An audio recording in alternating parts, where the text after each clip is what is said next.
to the most unique homecoming coronation in Spencer High School's history. It might not be what we imagined or wanted, but hey, at least we're here. The theme for this year's homecoming week is Netflix, see what's coming next. Considering how the year 2020 has gone, we are all wondering what could possibly happen next. Furthermore, we've all spent endless hours this past 6 months begging out in front of Netflix marathons. So the theme just seemed fitting. Each day this week we are dressing up with a certain Netflix series in mind. We thought it would be fun to introduce you to our themes. Now Monday there was no school, so no dress-up day. This left Carly and Ethan at home scrolling for new Netflix series to watch. Separated, social distancing, wearing masks, not interacting, like good little tigers.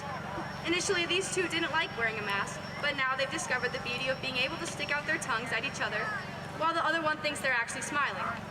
Introducing Carly Izzard, accompanied by Ethan Hyder. Carly Izzard is the daughter of John and Julie Izzard. Carly is active in choir, fall musical, large group speech, chromatic jazz, student council, National Honor Society, and Just for Kicks dance. She was also crowned Miss Okoboji last year and has worked to raise funds for People for Pets as her community project. She loves the memories of becoming friends with SHS foreign exchange students. Carly plans to attend Iowa State University next year. Ethan Hyder is the son of Jeff and Mindy Hyder. Ethan has been active in football, swim, team, track, and baseball. Although Ethan will miss burger nights with his friends, he plans on pursuing a career in agronomy or ag business at Iowa State University next year.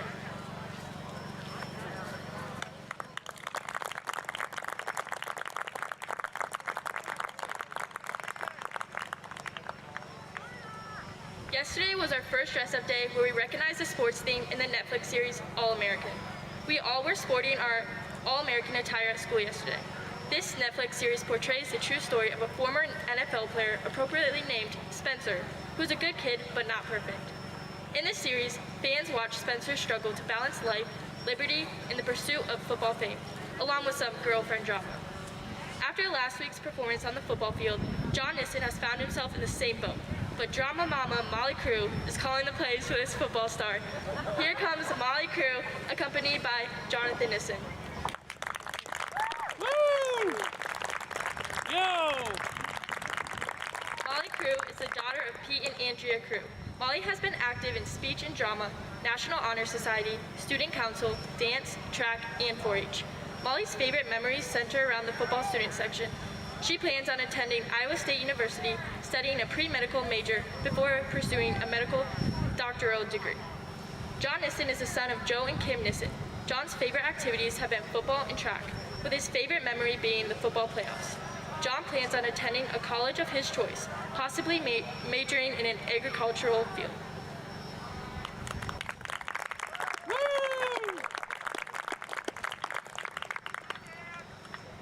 Today was Farmer Cowboy Day, as a nod to the Netflix series The Ranch. We were all ready for a hoedown in our knee-slapping, boot-kicking redneck outfits. Now this was an easy dress-up day for me, because I just watched Titan and made me his country slick.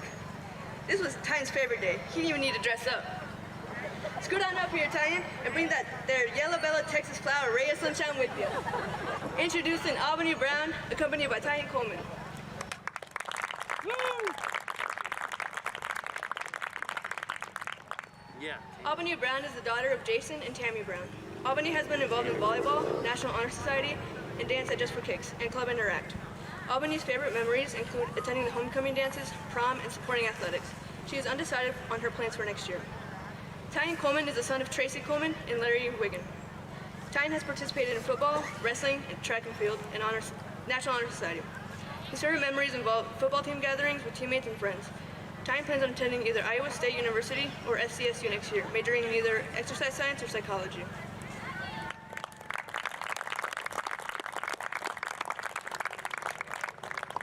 Tomorrow's theme is beachwear to reflect the complicated waterways of the Netflix original Outer Banks.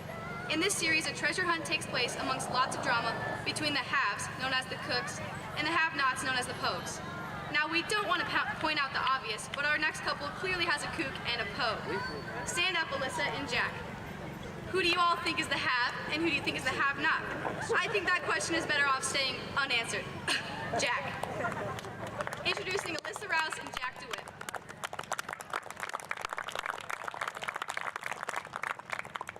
Alyssa Rouse is the daughter of Levi and Terry Larson and Nathan Rouse. Alyssa has been involved in volleyball, soccer, and National Honor Society. Her favorite memory was beating Heelan at the homecoming game when she was a freshman. Alyssa is undecided about her next year's plans. Jack DeWitt is the son of Lucas and Lisa DeWitt. Jack has been active in football, tennis, and baseball. Jack's favorite memories involve playing football with his friends. He is currently undecided as to what college he will attend.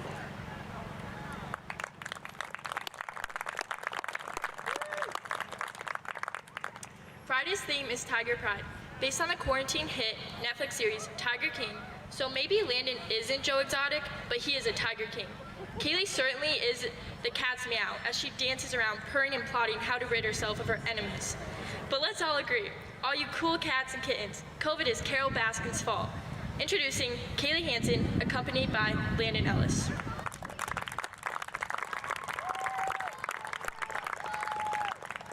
Kaylee Hansen is the daughter of Kurt and Julie Hansen.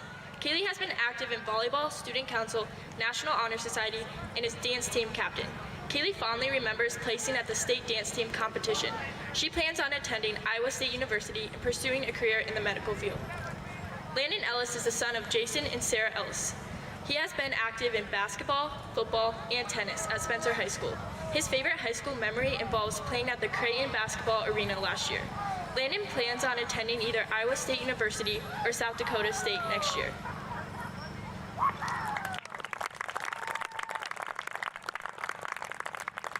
Thank you all for coming to this special pandemic version homecoming coronation. We wish you mass safety and a fun week of celebrating SHS Tiger Pride. And now for the moment you've all been waiting for, the announcement of homecoming king and queen.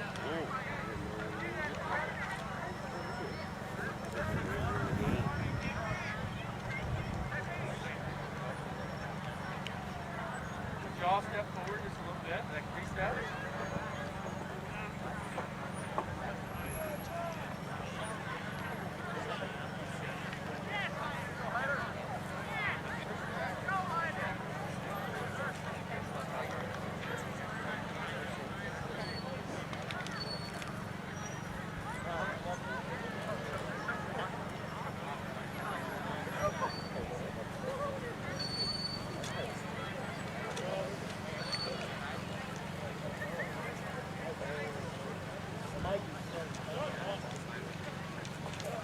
And the homecoming queen is Molly Crew.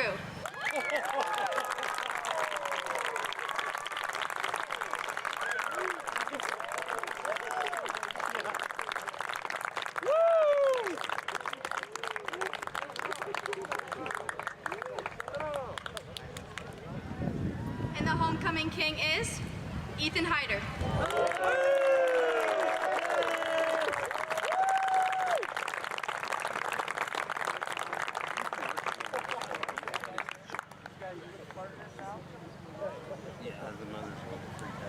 Spread out.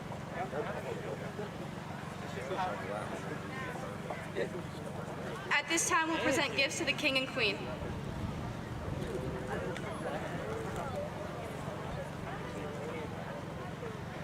Look at it. Look at it. Ellie!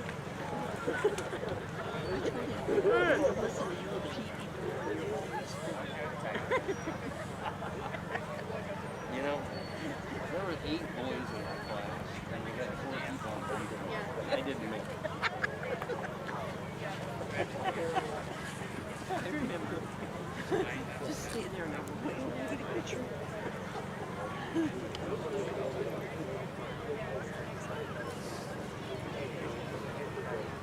I was going to tell you if Molly wanted to do it. And now we're going to have the king and queen do a speech.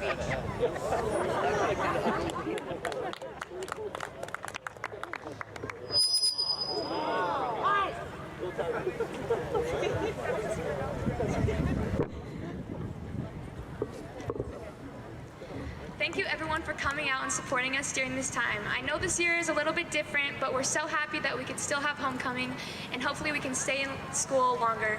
Go Tigers, and thanks for coming out.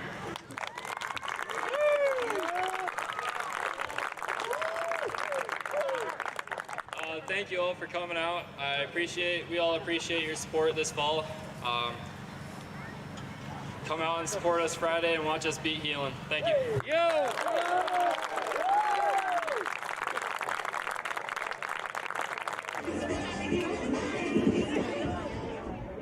At this time, we would like to introduce our seniors in cross country and in girls swimming. Our other fall activity seniors were done on our last home game. So if we could have them come into in front of the grandstands, please.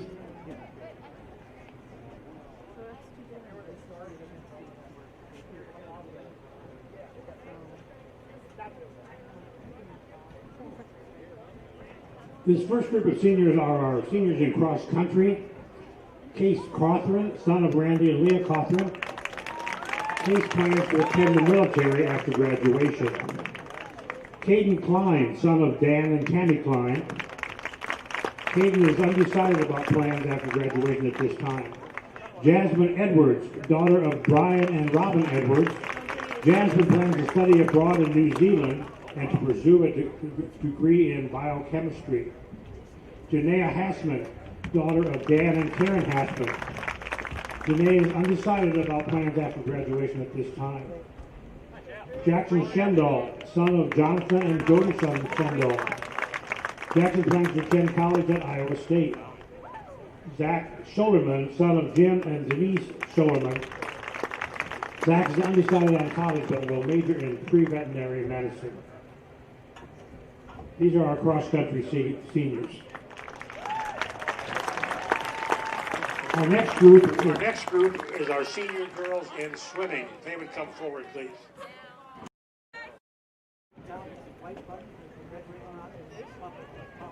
Andrew, you're all breaking up. I hear myself talking to you.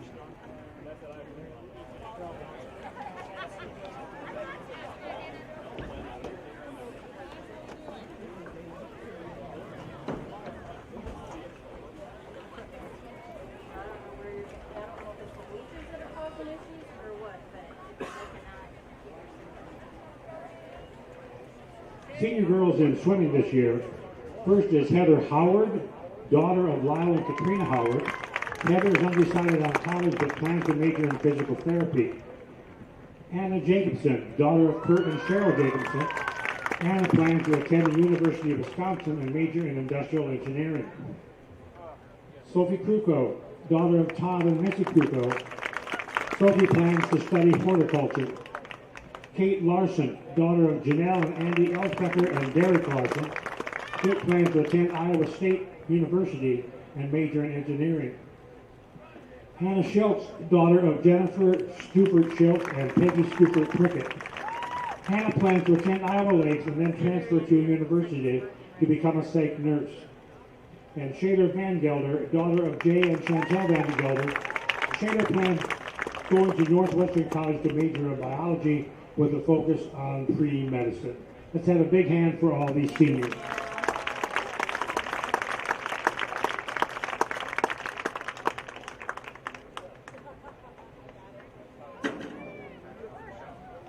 Events coming up this week in and around Spencer High School. On Monday, cross-country travels to Algona, and JV football is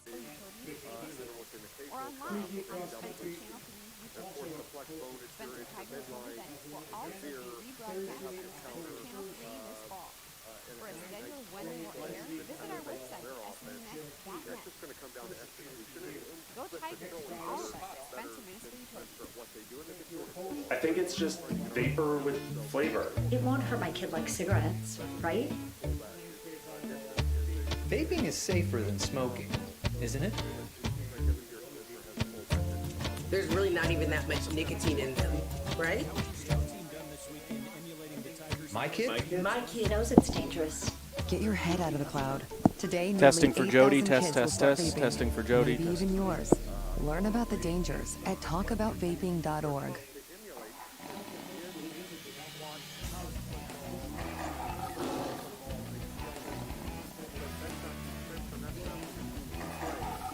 I just love the team coming together. It's my favorite part, just bonding. Goals are, I want to have a winning record. That'd be nice. I just like watching all of them. I like Iowa State. Those are always fun to watch. TV show. I like Friends. It's a good show. I like Motley Crue, hard rock.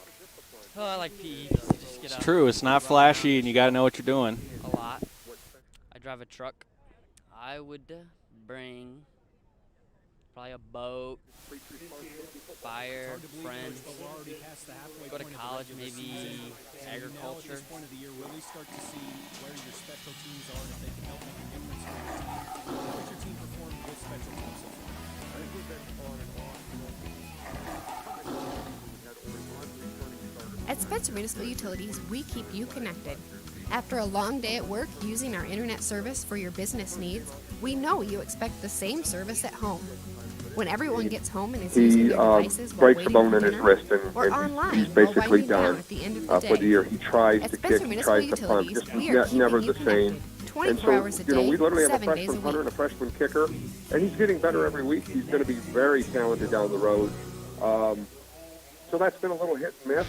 And then, you know, probably our strength on special teams has been kick return.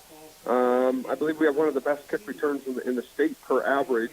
And then on the other side of the ball, Spencer's got some game breakers, especially their punt return has done a lot of damage to people. So, yeah, you know, special teams have been up and down, not exactly what I want, but we lost our all-state punter for the season, and that's just kind of the way it goes. He's Chad Mosman, the head coach of the Bishop Heelan Crusaders. Coach, thank you for joining us on the Tiger pregame show. Best of luck tonight and the rest of the way this year. All right, thanks.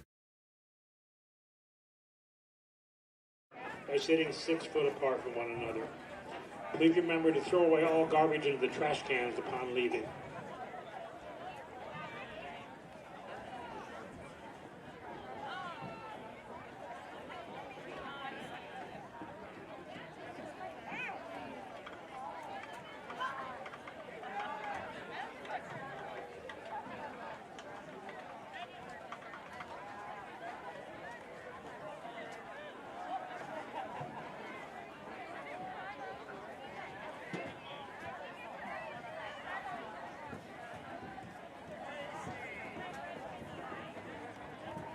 Now over 200 years of combined staff experience, featuring a complete line of building materials, builder's hardware, Tonight we'd also like to recognize our chain gang crew: Jerry Carlton, Dave Toy, Cody Kurz, George Moriarty, Randy Swanson, Dwayne Bates. Bob Rose originally started the chain gang crew over 40 years ago. Currently, Jerry is starting his 25th season as a part of the crew, and George in his 10th, Dave in his 4th year, and Cody, Dwayne, and Randy are starting their first full year on the crew. A big thank you goes to all of the crew for helping us service Spencer football.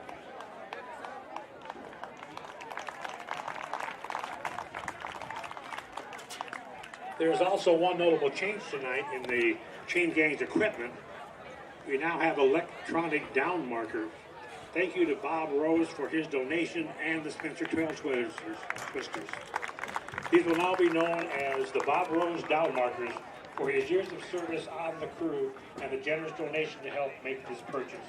Let's have a big round of applause for Bob Rose and the Spencer Trail Twisters.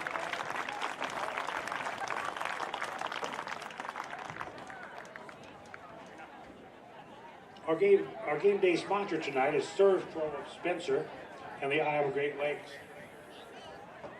They are a trusted leader in the cleaning and restoration industry. Locally owned and operated, we are nearby and ready for action in the event of any disaster. Our team of professionals have the training and equipment to clean and restore your homes or business like it never even happened. For all your carpet cleaning, mold, water damage, and fire damages, feel free to call Surpro of Spencer and the Iowa Great Lakes, 262-4379.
Right.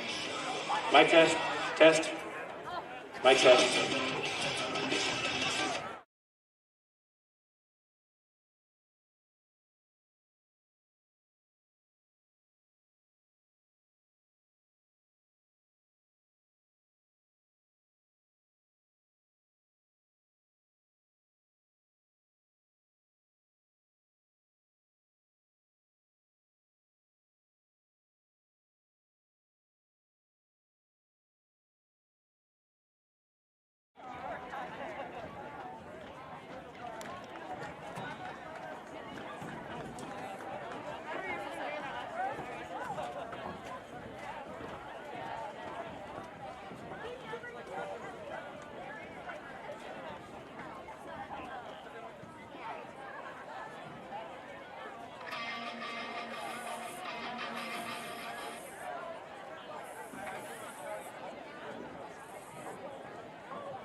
The Spencer Channel 3 is online. Check it out.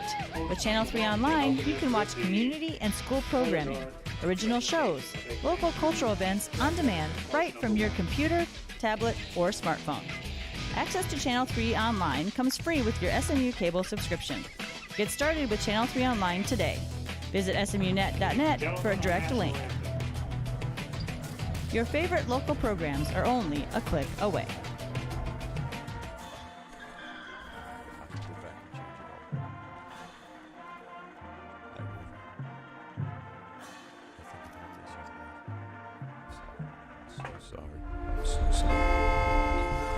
Maybe it's just a little moment.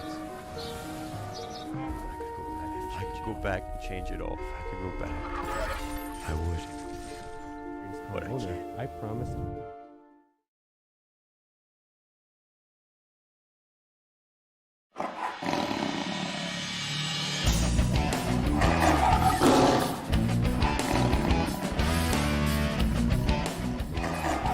Being out with my teammates and friends every day, get better, play hard, and hopefully we make it far this year.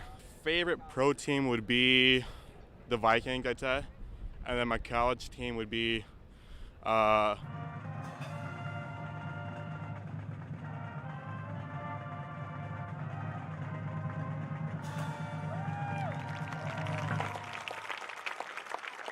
M1240 KICD. All right.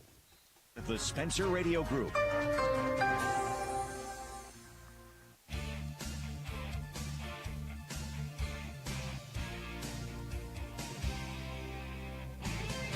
Good evening and welcome to Dale Norton Field in Spencer, where the Spencer Tigers are set to host the Sioux City Bishop Heelan Crusaders. The Spencer Tiger Marching Band just performing the national anthem along with the Spencer Tiger school song, and the Tigers have come out of the locker room and joined the sideline in their home purple uniforms here for homecoming this evening.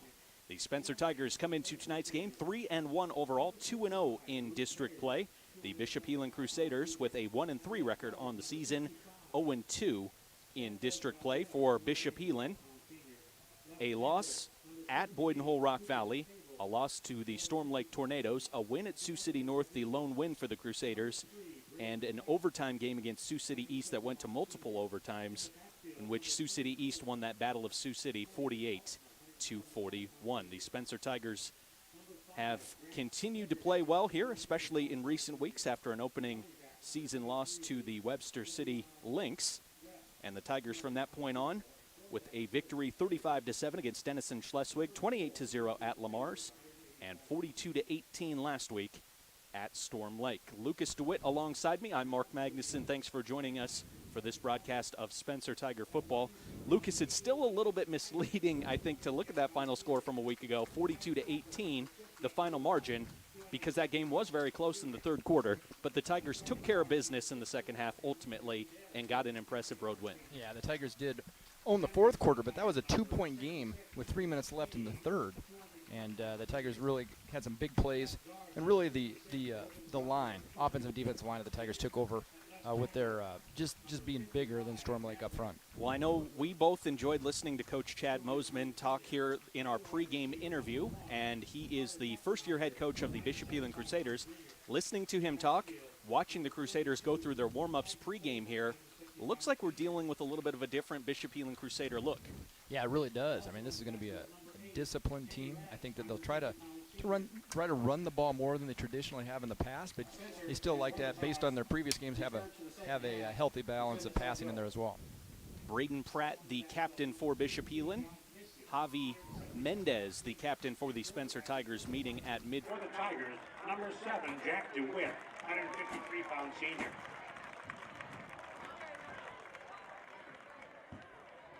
As the Tigers get ready to kick it away to Bishop Heelan and start things off here this evening. The strange thing here tonight, it feels like the of weather that we're used to for game number 1 in late August. But here we are almost to October. It's a little bit strange. It is, but you know, it's going to cool down rapidly. It's going to be ideal conditions.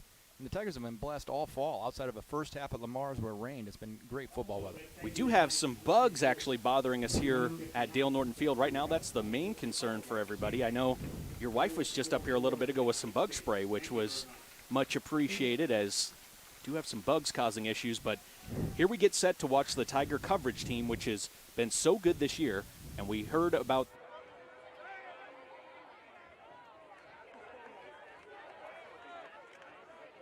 return man on the season, and alongside him is, I believe it's Ian Gill possibly back there alongside Braden Pratt. So we'll let you know as Ian Youngdahl tees it up for the Spencer Tigers. 6:58 kickoff, 77 degrees our game temperature here this evening. Ian kicks it away right to left. The ball is angled towards the corner, and Braden Pratt will pick it up on the bounce at the 12. Makes one man miss, has the sideline, and Braden Pratt is down the sideline. Tigers bump him, but finally push him out of bounds as he crosses the 50 and is all the way to the Spencer Tiger 45-yard line.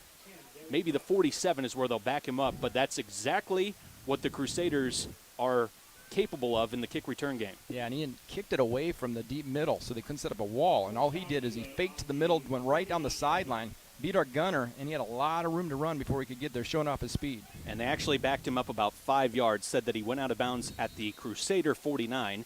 So Bishop Heelan will start on its own side of the 50, but just by a yard. And now we see the Bishop Heelan offense for the first time tonight. Quarterback Nathan Favors, and the lead back behind him is Devion West, as the Crusaders start off in the pistol, one wide receiver. West motions to the right side of Favors. Fake the handoff. Now Nathan Favors looking to throw. Pass downfield, and it's intercepted by Carter Petzenhauser on the sideline. And Carter is down the sideline and pushed out of bounds at the Crusader 45. Misguided pass there by Favors, and the Tigers take advantage with the first turnover. Well, I couldn't dial it up any better than that. The Tigers give up great field position with special teams, then come back, first play from scrimmage, overthrown pass. Petzenhauser picked it off, and the Tigers get the ball on their 44 here to start out the game. Carter's second interception of the season, and that pass was put closer to anyone in a Spencer Tiger purple jersey than a Bishop Heelan Crusader white jersey. So and pressure the Tiger defense pressure was on him. Ethan Hyder was in his face, and he just threw it up. So the Tigers to the line of scrimmage now for the first offensive series. Jack DeWitt leading the Tigers to the line of scrimmage at the 44 of Spencer. Handoff to John Nissen. Nissen pushes the piles. He gets through the hole, and he will have a gain of about 5 yards on first down. Yeah, that's a good look for the Tigers up front there, going over the right side behind Javi and Drew Huff and Ethan Hyder out there in the end.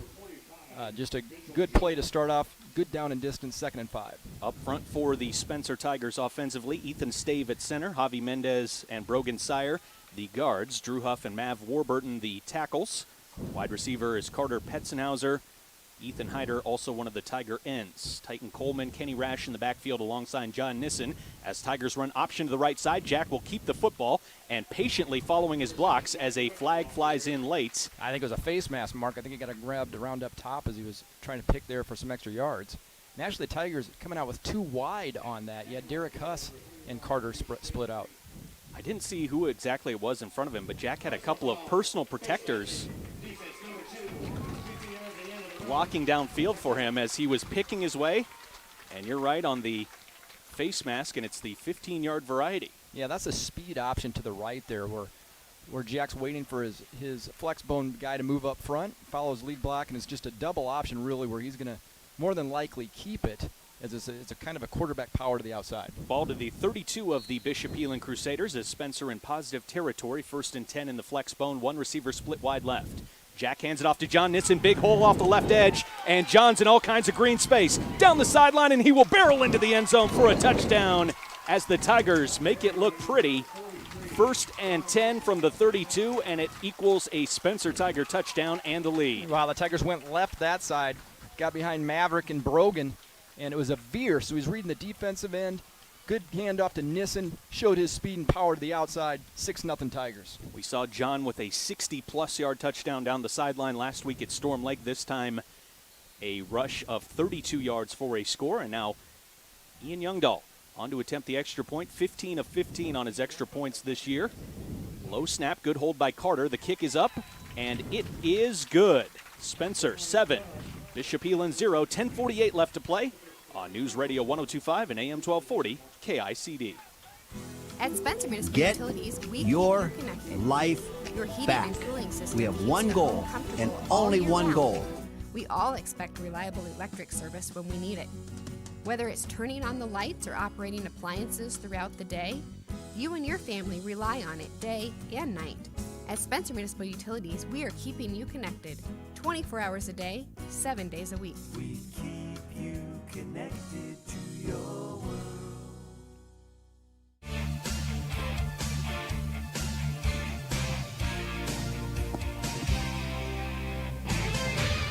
.48 left to play between the Spencer Tigers and the Bishop Heelan Crusaders here in the first quarter. And the Spencer Tigers strike first, lead 7-0 after a touchdown run by John Nissen. The Tigers taking just 3 plays in that quick drive. Also got the benefit of a big 15-yard penalty on a face mask.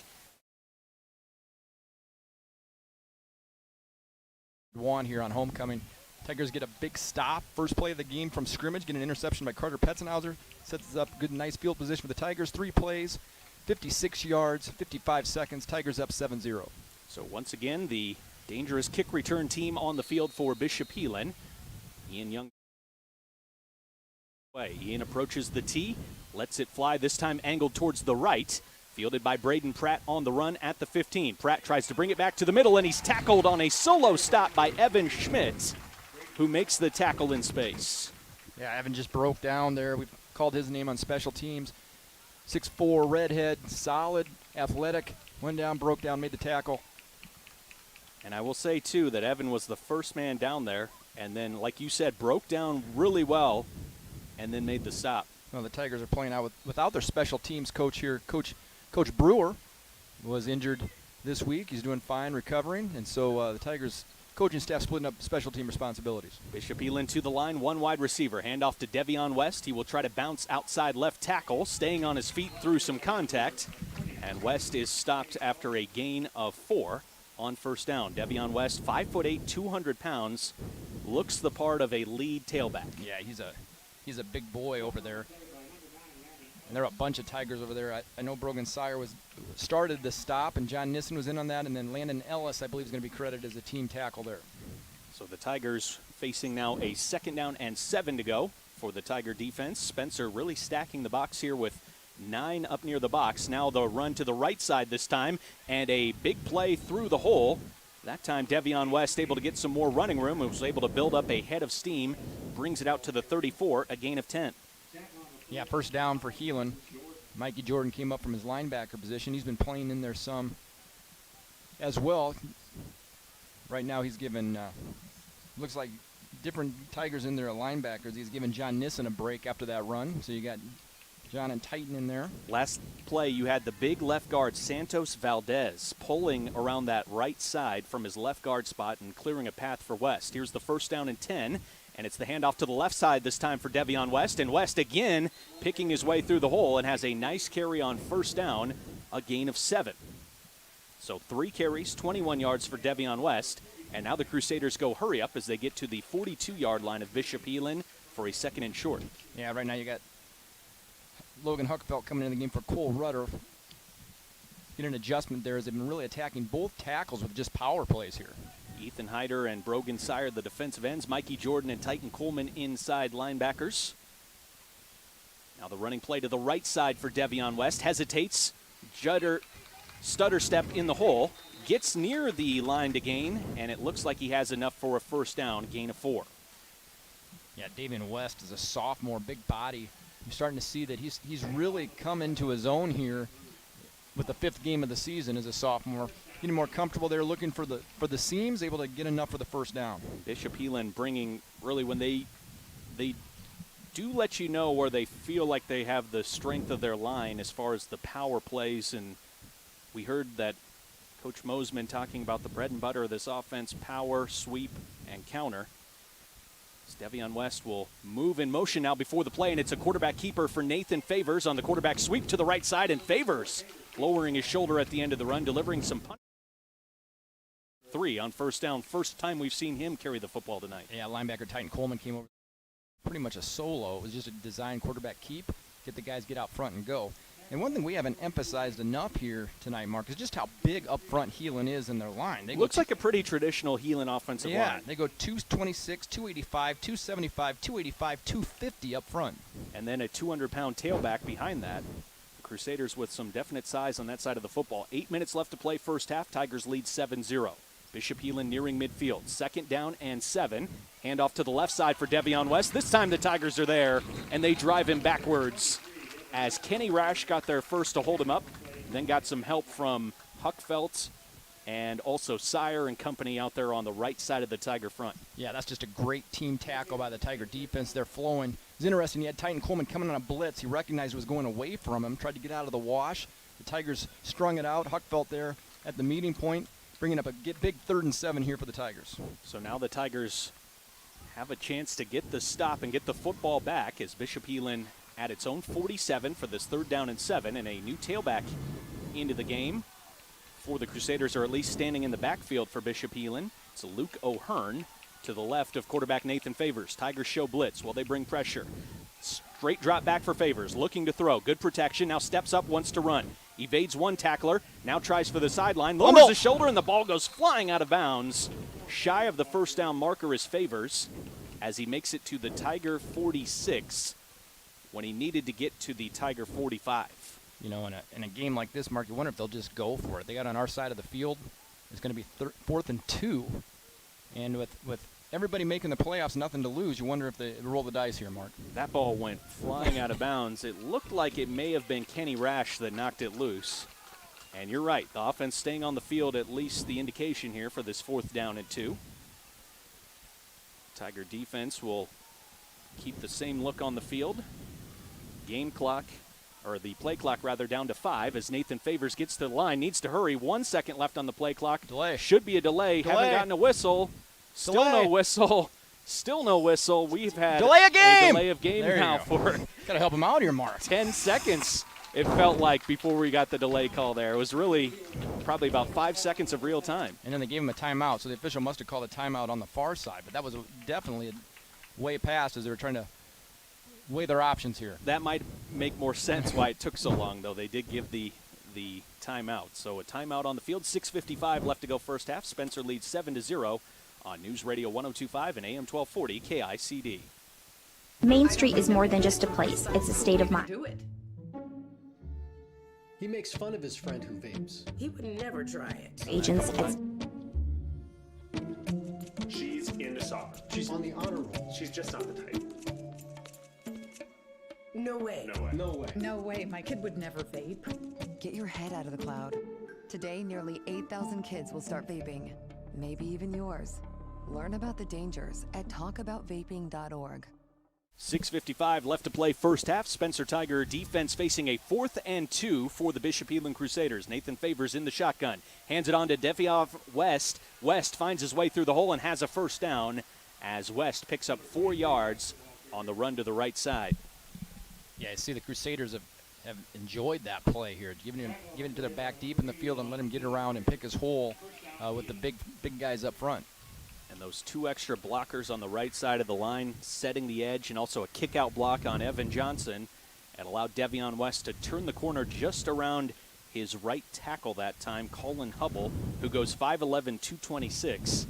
And there was a nice hole opened up there by that front from the Crusaders. Same look here, same formation, the strength on the right side. Devion West set up on the left side of Nathan Favors in the shotgun. Now a motion play, counter play, and there's a penalty flag flying as Robert Cooper gets the handoff but will go nowhere as the Tigers were ready for the counter, and this play coming back because of an illegal motion, 2 players shifting at the same time. Yeah, Titan Coleman and Mikey Jordan were there to make the tackle, but 5-yard penalty, dead ball, moving back. We play first down, 1st and 15. A little bit of a familiar sight there for the Tigers, who have had trouble running their counter on the offensive side of the football and have picked up a lot of motion penalties. That time the Crusaders had 2 backs in motion. One thing I'm already enjoying here tonight is our officials are mic'd up so we can get the explanation. And it is now 1st down and 15 after the backing up of the Crusader offense. John Nissen comes in at linebacker for Mikey Jordan. Football at the 47 of Spencer for this 1st and long. 6:02 left to play first quarter. Tigers lead 7-0. Back in motion right to left. Favors gets the snap, looking to throw, rolls out to his left, stops, comes back to the middle, and he's sacked by Ethan Hyder from behind. Nathan Favors was able to evade Brogan Sire, but as he slowed down to try to get around him, that allowed Ethan Hyder to turn on the speed and catch up from behind for a big loss. Yeah, your book ends. Sire and Hyder just doing a great job, and Sire flushed him and was able to turn him in, and Ethan, running from the backside defensive end, gets the big sack. A loss of 1 on the play. For Ethan, that is now 5 solo sacks on the season, I believe. Or is that 6 now? Yeah, big loss. So sorry. Ended up losing 7 on the play, so it's going to bring up 2nd and 22 here for the Crusaders. So now 2nd and very long. You have the 3-by-1 wide receivers, 3 on the left side, 1 on the right. Favors looking to the right side, solo coverage. Good throw downfield. Carter in coverage, knocks it down, went for the pick and almost got it. That was a good play by Carter. Went up and over the intended receiver. It was Braden Pratt he was trying to link up with, and Carter knocks down the ball, incomplete pass. Yeah, Carter's just such a tremendous athlete that he kind of just runs so smooth. And he had no business playing the ball there, but still did. Went up, tried to take it out of his hands, was able to knock it down, and brings up 3rd and 22 on their own 46. Tigers leading here in the first quarter, 7-0. I'm thinking Braden Pratt's probably, as that ball's in the air, thinking he's going to have a shot at the football. Yeah, he was on the inside. Carter was on his backside. Same formation, trips to the left. Favors a straight drop back, might be trying to set up a screen. Throws the football to Devion West, and it's incomplete near the sideline. As West was flushed over to the sideline, and you could see Favors backing up as quickly as he was backing up. Felt like a screenplay. Yeah, I think it was going to be a screen, and the Tigers got through faster than they intended. And good coverage by the Tigers. I believe it was Evan Johnson over there in the flat. And it's going to bring up 4th and punting situation here for the Crusaders. Good recognition by the Tigers, too. There was 3 that got through initially, and they realized, the rest of the 8 defenders for the Tigers, that there was something funny happening and did not chase after Nathan Favors once that was already taken care of. It was just good football IQ by the Tiger defense. So Spencer with 2 return man, Hookfin and Rash standing at about the 12 as it's blocked. Football's loose in the backfield. Landon Ellis close to it, dives on it. Safe play to cover it up, and the Tigers will have the football 1st and 10 from the Bishop Heelan 20 on another big play made by the Spencer Tigers special teams. Yeah, it was a big time block and recover there by Landon Ellis. And I'm not positive who got through, but I believe it was Wyatt Leininger. I think who got it was a big Leininger, hand up there, big left-handed. 60. So a timeout taken, 4:49 left to play first quarter. Spencer leads 7-0. Tigers in business when we come back on News Radio 102.5 and AM 1240 KICD.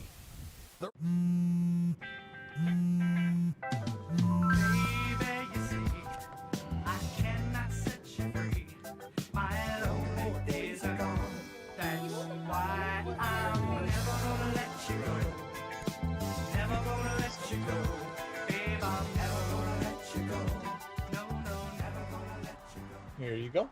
Thank you. Thank you.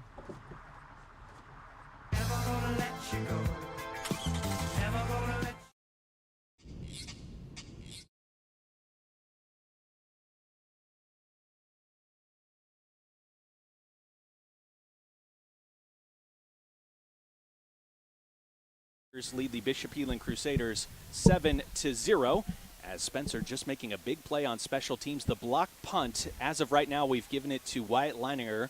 Looks like he got a big left hand on that punt from the Crusaders, and then it was Landon Ellis there to cover it up. So this season, Lucas, on special teams, we've seen a kick return for a touchdown, punt return for a touchdown, a blocked punt.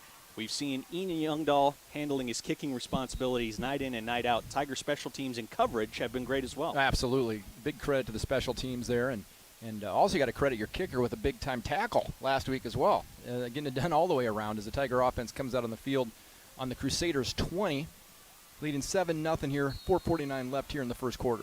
So the Tiger offense set up in a great position. Carter Petzenhauser is in single coverage to the left, something to keep an eye on. Tigers will run it that way with John Nissen, and he's dragging tacklers with him. Still on his feet, and he's going to get all the way down to the 1 before he's finally brought down. Did he get into the end zone? No, he's going to be just shy by about a half a yard as he was dragged down a little awkwardly from behind. Good to see him pop right back up. Yeah, it was an awkward fall, but boy, you saw Johnny Nissen show his power, breaking tackles, dragging guys down to the 1 yard line. And that was Carter Weiland who was grabbing onto his jersey from behind, a big man in his own right. So Spencer now 1st and goal from the 1. John Nissen a 19-yard gain. Jack DeWitt really kind of huddling the Tigers up near the line of scrimmage. We're in a tight bunch. Tigers will run a QB sneak. Jack keeps it, but a flag flies as he gets it into the end zone. Did everyone get set there before the snap is my biggest question. And it is a false start on the Spencer Tiger offense. Yeah, Tigers really excited to get that 1 yard in, down tight, go on movement when Jack gets up there, and somebody moved a little bit early, and it was obvious as multiple officials threw the flag down, so it'll be 1st and goal on the 5. And you say tight, but you're underselling it. I mean, those...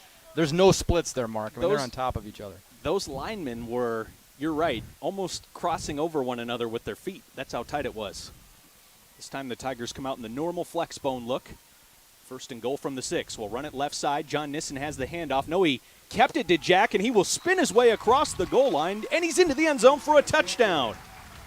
Beautiful work there by Jack DeWitt. Fooled me all the way as he keeps the football around the left edge on the option play and into the end zone for the score.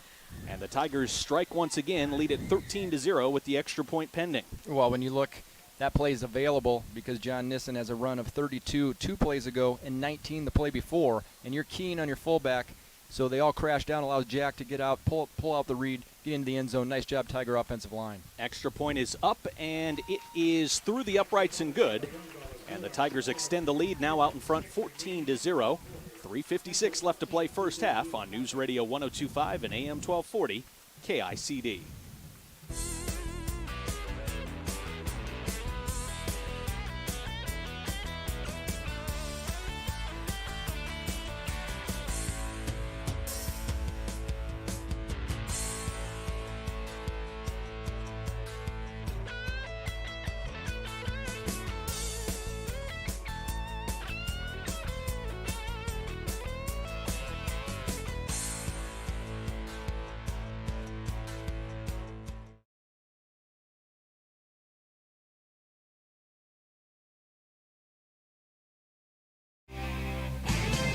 .356 left to play in the first quarter as the Spencer Tigers open up a 14-0 lead. And the Tigers to kick it away now with Ian Youngdahl after the short drive set up by the block punt from the Spencer Tigers special teams. And then it was just a couple of plays, a 19-yard run from John Nissen, a penalty that backed the Tigers up to the 6, and then Jack DeWitt with the option keeper around the left side for the score. See how the Tiger special teams recover on kick coverage again. As Heelan's shown, they've got a couple good guys back there. Last time it was Braden Pratt trying to bring it to the middle, and it did not work out as well for him because Evan Schmidt made the tackle. We'll see what he comes up with here. Youngdahl with the high kick. This time it's fielded by Pratt, but he's not on a full sprint. Has it in the middle again, and the Tigers are able to swarm him and bring him down at the 30. And you might think, 30-yard line, good starting position, but we don't want to see him reeling off those 35-yard returns. No, he really caught it standing still. And I'm going to give that tackle to the whole Tiger special teams there. As Schmidt was there, again, Tayron Green was there, Klein was part of that, as well as Blake Blazik. Ellis was in on the stop also. Landon Ellis, the Tiger free safety right now. Kenny Rash and Evan Johnson, the outside backers, or quick and strong safeties. Inside linebackers are Coleman and Mikey Jordan. It's a running play for Devion West. Gets a good block in the backfield, actually, to get away from some pressure, and is able to pick up close to 5 yards on first down as Devion West continues his strong start to this game. He has now carried it 7 times for 35 yards. Yeah, he just kind of dances around there waiting for his opening and is able to pick up 5. He's got big bodies up in front before Christian Hookfin and Mikey Jordan could come over and make the tackle. And now the Tigers subbing up front. You got Rudder coming out, and you've got Logan Huckfelt coming in. Running style and also just his body type kind of reminds me, Devion West, of the back we saw in week 1, Trey Mathis from Webster City. And West will now set up to the left of Nathan Favors, and now a receiver comes in motion left to right. It's Braden Pratt. Instead, the handoff to Devion West. He'll cut it back on his own to the left side, and the Tigers are there with a host of tacklers to bring him down after a short gain. Brogan Sire, the Tiger defensive end, along with Logan Huckfelt combining on the stop. as West gets up a little bit gimpy as he walks back to the huddle, gain of 3 on the play. Yeah, I think Logan actually reached back and grabbed him around the jersey to slow him down. I mean, as Tigers are just trying to get around the bodies. Brings up a big 3rd and 2 here with the ball on the 39 of the Crusaders. 2:32 left to play first quarter. Spencer leads 14-0. One receiver split out wide right. It's Braden Pratt. Everybody else in tight for the Crusaders as Nathan Favors stands in the shotgun. West in motion. Running option to the left side. Favors will keep it through the middle. Has a first down and more as he gets out to the 49 of Bishop Heelan. A gain of 10 for Nathan Favors on the speed option, and Favors kept it all the way. Yeah, the Tigers didn't anticipate that. We had blitz coming up the middle, thinking they were going to keep going with that power, and there they hit us to the outside, which they haven't done yet. So the Crusaders near midfield once again. Football at the 49 of Bishop Heelan for this 1st and 10 with 2:10 left to play in the first quarter. Braden Pratt again the lone receiver in the formation for Bishop Heelan. And Favors once again has a different tailback in the backfield. And we'll hand off to him, and he is hit right at the mesh point and dropped. Again, Brogan Siren on the stop alongside Mikey Jordan. As that time the Crusaders couldn't get going, Luke O'Hearn gets the handoff and is brought down immediately for a loss of 5. Boy, Brogan just is a beast in there, and Mikey Jordan came through on the blitz as well. Loss of 5, and this is how the Tigers were able to force that punt last time. He's getting ahead in the chains. They got a sack the last time, so now you're 2nd and 15 here for the Crusaders. Gives the Tigers a little bit more room. And Mikey Jordan getting some more playing time this week. Cadence Hoffmeyer not available tonight. And Mikey's had a strong start to the game in the middle defensively. Showing blitz here, and he will blitz. Tigers bring pressure off the right side. Favors runs it the other way and gets back to the original line of scrimmage before he's tripped up by Carter Petzenhauser coming in from his cornerback spot to make the stop. Yeah, he was able to get up 7. Petz came up, was able to sweep him at the legs. So it's going to bring up 3rd and 8. I'm going to go back to what you're talking about with Mikey Jordan getting some more time, letting John Nissen rest a little bit more from that B back there. He's just so valuable both ways, and it's nice that they have that luxury right now of allowing to play Mikey at that linebacker position along with Titan Coleman. Especially a night like tonight where kickoff temperature was 77 degrees. You can wear out a little bit quicker in the warm weather as the Crusaders come to the line of scrimmage. 3rd and 8 right at midfield. Nathan Favors in the shotgun. One receiver in the formation. Now a couple more join them from the line of scrimmage. Favors steps up, wants to scramble. Cannot break the tackle as he's brought down. Titan Coleman with a beautiful shoestring tackle and limits Nathan Favors to a gain of 2 after he crossed the line of scrimmage, and it will bring up a 4th and 6 to go. Yeah, Titan laid out and really shoestring tackled him, and he saved not only a first down but a big play down the left sideline. So that was a big play by the Tigers. 4th and 6 on the 47. Titan, one of those Spencer Tiger players who are on the homecoming court. We will have the homecoming coronation court on the field at halftime for you. As the first quarter comes to a close, Spencer 14, Bishop Heelan 0 on News Radio 102.5 and AM 1240 KICD.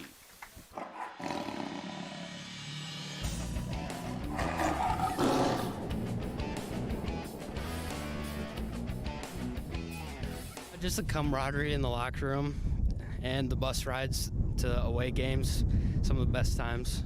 Goals, just to get better every game, I think. Don't really know what to expect with this year, so I'd just say that. Favorite pro team, I'd say Denver Broncos, and my favorite college team is the Hawkeyes. I do not. I just listen to what's ever in, I guess. I haven't watched a whole lot of movies this year, but I guess an old movie I used to watch was Grown Ups.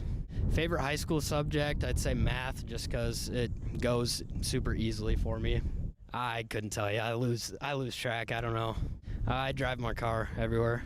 I'll go golf balls, golf bag, and some Arnold Palmer. After graduation, I'll probably attend either Iowa State or SDSU for engineering.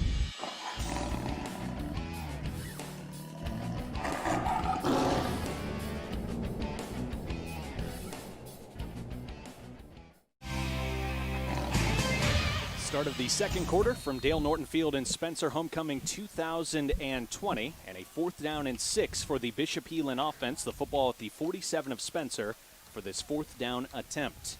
Crusaders to the line of scrimmage, full house backfield, and there's some confusion there. Robert Cooper is going to get reset on the left side. Nathan Favors in the pistol, ready for the snap, and now a whistle. And it's going to be a mix-up on the Tiger defensive side that leads to a Tiger timeout. So we'll keep it right here with the Tigers using a timeout to discuss this 4th down conversion attempt. I don't think Coach Hookfin liked the alignment for the Tigers. Yeah, I'm guessing that was a set the Tigers had not seen with their scout team this week, where they had 2 backs lined up behind the left side up tight, and he didn't know if they were setting up a screen, if it was going to be a wheel route out, and Coach Hookfin saying, hey, 4th, trying to get the ball back on downs here. Let's make sure everybody knows what their assignments are. How do you describe the formation for the Crusaders, their base formation? It's kind of a different look. You know, it really is. I mean, they're running out of pistol. They're wanting to run a lot of power sets, and it's, you know, offset. It's almost like the Tiger flex bone, but the slot back from the one side is on the side with the other slot back. Yeah, they're loaded. I mean, they're powered over one side. It's like a, I don't know, I refer to it more like a power eye set where you designate which direction you're going. But this coach said in the pregame that he wants to get to that type of setup where he'd like to run flex or wing sets to just show that, hey, we're going to try to stop us as we power down the field. So this time those 2 power backs, as I guess we'll call them here tonight, line up on the right side in front of Nathan Favors. Favors gets the snap, looking to throw. Good protection, throws over the middle for Pratt, and it's caught. He breaks the tackle, and he's going to score. 2 Spencer Tiger defenders ran into one another, which took them out of the play right as Braden Pratt is making the catch, and he is able to get into the end zone untouched on a 47-yard reception for a score. Yeah, the Tigers actually had pretty good coverage there. Christian Hookman was where he needed to be. He was on his back, and then just combined, missed the tackle with the Tigers, and he was able to split it and go untouched after the initial catch and contact the next 40 yards. Yes, he and Landon Ellis, the Tiger free safety, got into one another, and once they collided, it opened up all kinds of green space for Braden Pratt. Here's the extra point attempt. It is up, and it is good, and Bishop Heelan cuts the Tiger lead in half. It's Spencer 14, Bishop Heelan 7. 11:52 left to go in the first half on News Radio 102.5 and AM 1240 KICD. Stop. Don't dig before you complete the following steps. Call 811 or click iowaonecall.com. It's quick, easy, and might save your life. Plan ahead of time to mark your proposed excavation area with white flags or paint. Wait 48 hours, not including weekends or holidays, for your local utilities to come and mark your area. Now you're ready to begin your project.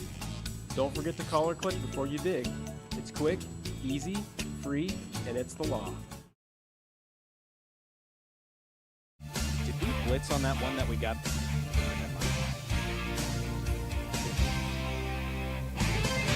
Bishop Heelan Crusaders on the scoreboard for the first time tonight. A 47-yard toss for a score from quarterback Nathan Favors to wide receiver Braden Pratt. And the Crusaders come up with the big play when they need it against the Spencer Tigers at midfield. And now the score 14-7 Spencer with 11:52 to go in the first half. Yeah, it was a drive that took just under 4 minutes, 3:58, 7 plays, 69 yards. And the Tigers had forced a 4th down there, and they converted for a touchdown. I think the biggest thing that made that play work was the great protection up front. I mean, Nathan Favors was not pressured that play. No, he had plenty of time, and he delivered just a nice catchable ball. And Pratt went up and got it. And now we got a new football game, Mark. 2 return men back for the Tigers. Carter Petznousser and Kenny Rash standing at their own 10. Here's the kick, and it's a short pop-up. Fair catch called for by Evan Schmidt. Makes the clean catch at the Tiger 35, and that's where the offense will take over. Yeah, and I think that against Storm Lake last week, the Tigers did the same thing. It was kicked to Schmidt. He just downed it right there, and I think that Heelan said, you know what, we're going to kick it to the same spot knowing they're not going to advance, keep it out of our deep threat hands. You know, a healthy respect there for Carter and Kenny, and so the Tigers will still start with good field position, and then where he caught it's going to be at the 32. George Tabanos with the kick that time. And now the Tiger offense takes over 1st and 10 from Spencer's own 32. Flexbone, everybody in tight. Nasty formation. Hand off to John Nissen. Nissen with a big hole. Nissen has the sideline. In a foot race. Inside the 40. And finally pushed out of bounds by Braden Pratt, the cornerback. We'll see where they mark him. It's going to be the 32 of the Crusaders of Bishop Heelan. So a big gain for Spencer on 1st down. Yeah, that was just running option to the right side. And Johnny gets to that first initial bolt. And then it's DB's trying to get an angle to bring him down. 33 yards for Nissen, 89 yards on just 4 carries tonight for John. 1st and 10 from the 32 of Bishop Heelan. Handoff again to Nissen right side, and a nice gain on first down. Nissen able to jump out to the 25 of Bishop Heelan on a gain of 7. Yeah, he gets 7, and that's going to bring down his average here tonight, Marcus. He's had just big gain after big gain. And again, credit that Tiger offensive line, just doing a great job sealing blocks, making initial contact. And it's really been the right side where those big runs have come. Drew Huff at right tackle, Javi Mendez at right guard, and Ethan Stave at center have opened up some big-time holes for Nissen to run through. Here's the 2nd down and 4 now for Spencer. Ball at the 26 of Bishop Heelan. Jack goes under center, gets the snap, hands it off to Nissen left side. Another big hole. Nissen able to bounce it near the sideline, and now a foot race for the end zone. John cuts it back, lowers the shoulder. Did he get across the goal line? Yes, he did for the touchdown. The Tigers strike quickly once again on 3 straight running plays for John Nissen, and he's into the end zone for his 2nd touchdown of the game. And John able to put the Tigers back in front by a couple of scores. Yeah, that was a great job. That time he went over the left side. Brogan Sire just playing both ways, doing a solid job there at left guard, and Maverick Warburton and running option to the left side, attacking that defensive end. Jack made a really good read. He stayed steady. He said, hey, you can get right by him, John. Away he went around the left side, touchdown. Extra point attempt now. Carter Petznauser gets the hold down. There's a penalty flag that flies, and it's defensive offsides against the Crusaders. Yeah, they had multiple guys that were moving before the snap, coming on the outside, which were able to get the block.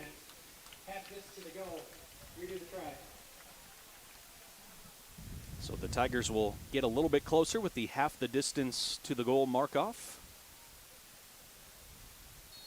Although for Ian Youngdahl, that I don't think makes a ton of difference.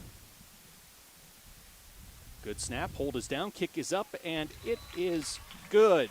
The Tigers lead the Crusaders 21-7 with 10:58 left to play first half on News Radio 102.5 and AM 1240 KICD. At Northwest Bank, it is our goal to develop a personal relationship with each of our customers. We deliver exceptional customer service, and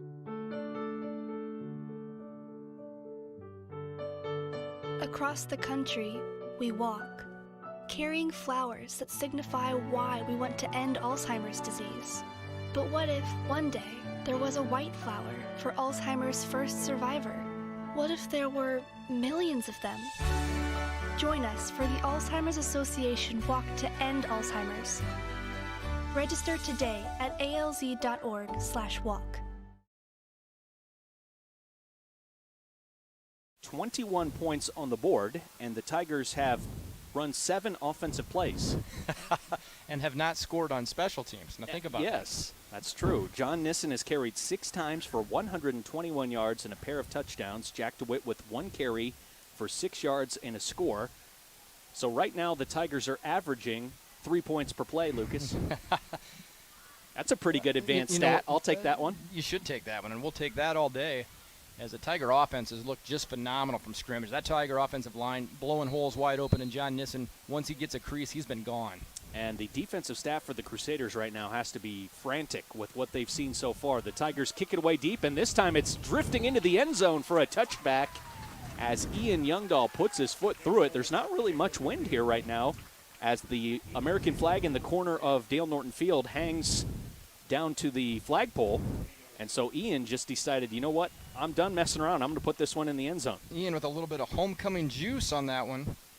Just a great kicker, and absolutely don't want to jinx him. Perfect on the year in PATs. He's been spot kicking to different spots throughout the season on his kickoffs.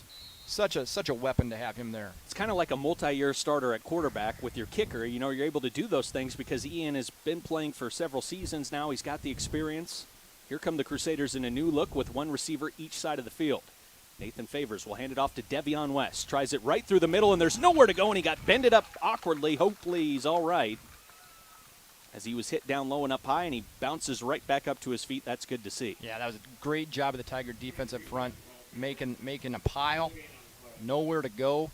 Tigers adjusting there of him just trying to pick his spots. Tigers staying home in their rushing lanes. 2nd and 10.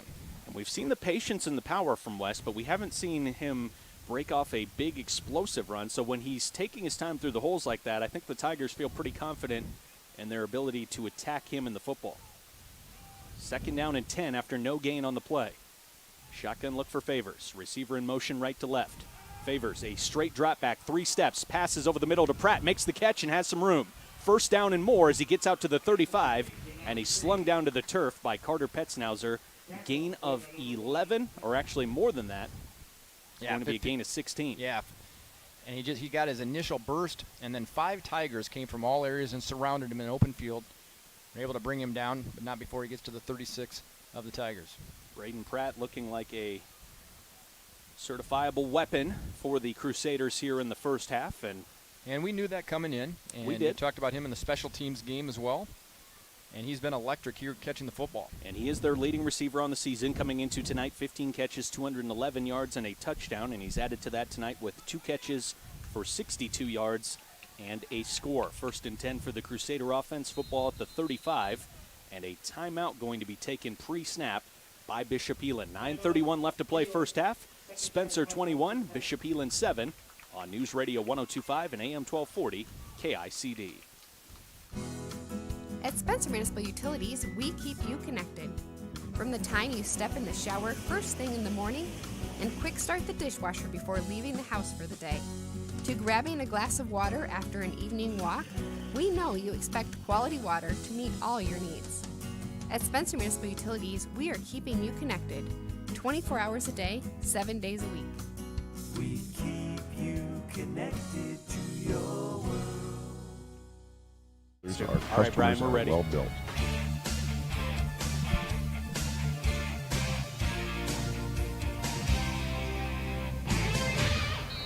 First and 10 for the Bishop Heelan Crusader offense. Ball at the 41 of the Crusaders.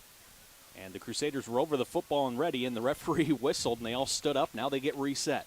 Nathan Favors the shotgun snap. Looking over the middle. Passes downfield, and it is incomplete. Braden Pratt unable to haul it in, but that pass was in his hands. Yeah, it was a well-played ball. And Christian hooked in on the coverage. Landon Ellis coming over from his free safety spot. Landon might got up a little bit too close on that one. Like to keep everything in front of him from that free safety position, but nothing hurt. And from what we've seen of Nathan Favors, other than the first pass of the game, which was intercepted by Carter Petznauser, I've been pretty impressed, especially with the type of ball that he throws. Yeah, exactly. And that first pass that he made, he did have Ethan Hyder in his face when he threw it. And just kind of threw it blindly, kind of panicked. And 10 now. Football at the 41 of Bishop Heelan. Back in motion. They'll run quarterback sweep to the right side. Favors trying to find his hole as he cuts back across the grain. And as he turns upfield, able to pick up 7 yards and set up a 3rd and short for the Crusader offense. Yeah, but it was one of those deals where Wyatt Leininger was able to get back and make the tackle. 3rd and 3 here from the 43 of the Crusaders. Coach Mosman in the pregame talked about the 3 plays that this offense is built on: power, sweep, and counter. That time the sweep play from the quarterback, keeping it around the right side. And now a 3rd down and 3 for the Crusader offense, just shy of midfield. As Favors gets the snap. He'll run it right through the middle this time, has a 1st down. Cuts back to the left side, and then is finally brought down by Kenny Rash, but not before he gets to the Tiger 43. And it will be a gain of 14 for Nathan Favors. Yeah, you've seen the type of athlete that Favors is. And, you know, he's a veteran. He started at Dakota Valley last year, transferred into Heelan this year. So he's a 2-year starter, got a lot of experience. You see that he's a good athlete, shifty there when he runs, and throws a nice football. And right now, he's had a couple good plays here. He's kept the drive alive. 8:25 left here in the first half. Tigers leading 21-7. And Coach Mosman is the play caller, and you can start to see him leaning a little bit more on his quarterback to carry the football as Devion West sets up on the left side of Favors in the shotgun. He'll get the handoff. Brought down in the backfield, one-handed snag by Wyatt Leininger. How many times have we seen the strength of number 60 this year? That time just the big bear paw with the right hand pulling down Devion West, who is not a small back, one-handed. They call Leininger farm strong, and you could see why there as he reached out with one arm, just grabbed him. And Leininger's a big kid. You know, he's 6 foot, all of 260, and just strong as an ox. I would say that definitely qualifies as farm strong there as he reached out one-handed, pulls down the running back West, and now 2nd down and 12 from the 45 of the Spencer Tigers. Bishop Heelan looking to throw. 3 receivers in the route downfield, and caught up 2 from behind and sacked is quarterback Nathan Favors, as that time John Nissen able to use his athleticism and get to the quarterback and bring him down. Yeah, we've talked about Johnny from his B-back position and how much of a beast he is. But, boy, at linebacker, he's disrupted all kinds of plays throughout the season, tackles for loss, sacks. And there you just saw his closing speed, bringing up 3rd and 16 for the Crusaders. Loss of 7 on that carry. Or I should say that sack, as Favors was looking to throw, had 3 receivers in routes downfield, but just as he's bringing his eyes up to try and find them, John is closing down on the quarterback from behind, and now a 3rd and very long, 3rd and 17 for the offense of Bishop Heelan. Football right at the 50. Tigers lead 21-7. Favors to throw again, just 2 receivers in formation. Cuts to his left, now back to his right, still in the backfield. Sets up to throw downfield, puts the ball in the air, and it's going to be dropped near the sideline by Robert Cooper, who had just built some separation from the Tiger DBs and could not haul it in. Yeah, that's a long time for the Tiger secondary to try to cover, and they did a great job. But the quarterback threw it on the money at the last second as Ethan Hyder dove, flushed him, and the quarterback rolled clear to the right, and Evan Johnson came up with great stop there. How about that throw by Favors? Wow. On the run, moving to his right, puts it right where it needed to be, near the sideline for Cooper, just couldn't haul it in. And now the first punt attempt, or second punt attempt we've seen from Bishop Heelan tonight. Crusaders through the hands, and it's dropped on the ground, and Tabanos has to jump on it as Landon Ellis was back there to pressure him. And another miscue by the Bishop Heelan special teams, this time a high snap. George Tabanos couldn't reel it in, and the Tigers will have great field position, take over at the 35 of Bishop Heelan. Yeah, it looked like Tabanos should have been able to handle that, but having that last one blocked was a little bit leery. Tigers get great possession. 6:30 left to go first half. Spencer 21, Bishop Heelan 7. You're listening to Tiger Football on News Radio 102.5 and AM 1240 KICD. It's the end of the day, and you just realized that you didn't stop at Spencer Municipal Utilities to pay your utility bill. Sign up for SMU's bank payment plan and start paying your bill the easy way. Stop by our customer service center or find the form on smunet.net. Day Essentials, and a trained Walmart associate will fill your order. If you notice that a street light is out or blinking, please go to our website at smunet.net and click on the Streetlight Outage Report link, and we will send out our customer service representative to get it fixed.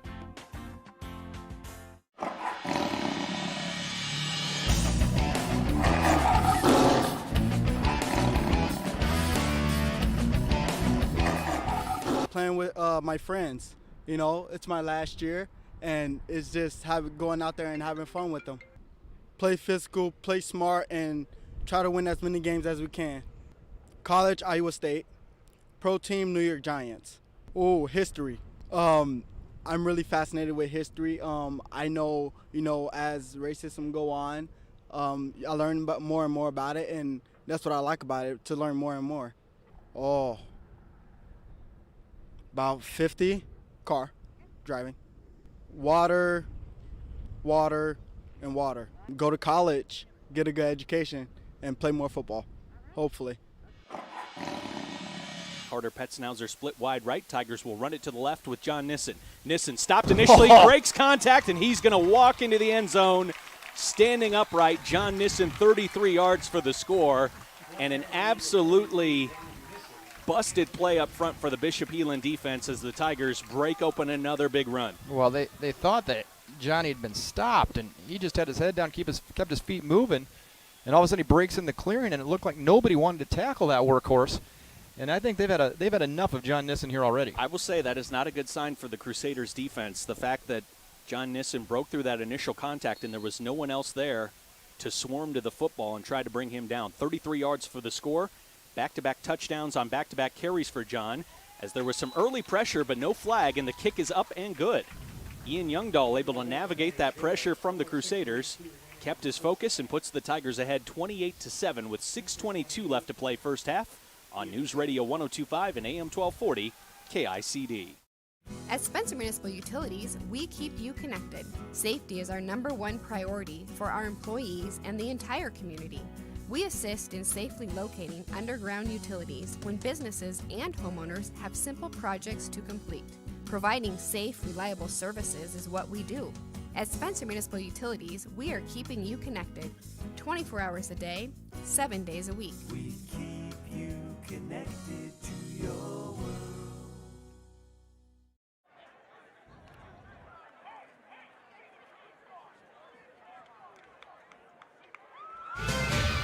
6:22 left to play in the first half, and the Spencer Tigers leading the Bishop Heelan Crusaders 28-7. John Nissen on back-to-back touches of the football has gone into the end zone from 25 yards out and then followed that up from a 33-yard score. And John here tonight, Lucas, first half there's still 6:22 to play, has carried it 7 times, 154 yards, and 3 touchdowns. Wow. Not much more you can say to that, can you? Wow. Boy, credit John Nissen, and that all starts, and he'd be the first to say, credit that Tiger offensive line. And, man, that's what a phenomenal first half by this Tiger offense. Tiger team up 28-7. The Tigers have still run just 8 offensive plays as Ian Youngdahl will kick it away left to right, sidewinder kick, and it will bounce awkwardly at the 1 and just gets into the end zone. And the Crusaders very fortunate there. If that ball spins in place, that is a live football. Yeah, he kicked it over their heads. I don't know. He just kicked the last one in the end zone. I'm not sure why they crept up to the 10. I think they just thought it was going to get into the end zone pretty easily, but it was sidewinding. It was like the watermelon kick of the Cowboys game. Yeah, it kind of was, except it was in the air, and there weren't 3 Falcons standing around just looking at it. So now the Crusaders start off 1st and 10 from their own 20. We mentioned in the pregame, just between us, the Crusaders, a very clean look with their uniforms, just the simple navy pants, white jerseys, and the gold helmets. As the Crusaders, very reminiscent of Navy. Yeah, yeah. Devion West now will line up behind quarterback Nathan Favors. Now he sets up to the right of him in the shotgun. Favors gets the snap, fakes the handoff, looking to throw, but he's pressured. Evades, Ethan Hyder throws on the run, and the pass will fall incomplete short of his intended target as he was hit by Mikey Jordan as he let the pass go, and I think that didn't allow him to fully step into the throw. No, and he was really slow getting up, and he had to scramble. Did a little dance move on Ethan Hyder with the rush. He's not easy to evade. Good athletic defensive end is Ethan Hyder. And then right behind him was Mikey Jordan. Hit him as he threw. 2nd and 10. But that's the thing. Favors has been pressured, and as much as we've talked about as well as he's played in this first half, he is just 2 of 8 passing the football. But we have seen him hit receivers in the hands that have been dropped, and he's shown when he has time, he has good placement. Favors leads the Crusaders to the line of scrimmage. Power is set up to the left side of the line. Devion West will line up to his right. Now a back in motion left to right, and a whistle pre-snap, and a flag flies in the defensive backfield. Looks like it's going to be delay of game against the Crusader offense. Yeah, they've been flirting with that here tonight, letting the clock run down. And that time they got burned by it. 2nd and 15. Ball moved back to the 15. 6:16 left to play first half. Spencer leading 28-7. And this has been by far when the Crusaders offense has gone into a stall. It's when they've been behind the chains and now staring at a 2nd and 15. Yeah, Tigers moved Tayron Green and Mikey Jordan in at linebackers for this series. And right now Christian Hookfin needs to be locked in on Braden Pratt, who's been the most dangerous receiver for the Crusaders. He's lined up across from him right now. Another whistle pre-snap, this time a timeout called by Bishop Heelan. That will be the Crusaders' last timeout in the half. Spencer 28, Bishop Heelan 7, 6:16 left to play first half on News Radio 102.5 and AM 1240 KICD. You want to check Municipal Utilities, we keep you connected. Supporting local community events you attend throughout the year or sponsoring an event your child participates in. Improving infrastructure throughout the community of Spencer for current and future residents, while providing services you can count on to make Spencer shine. At Spencer Municipal Utilities, we are keeping you connected 24 hours a day, 7 days a week. We keep you connected to your world.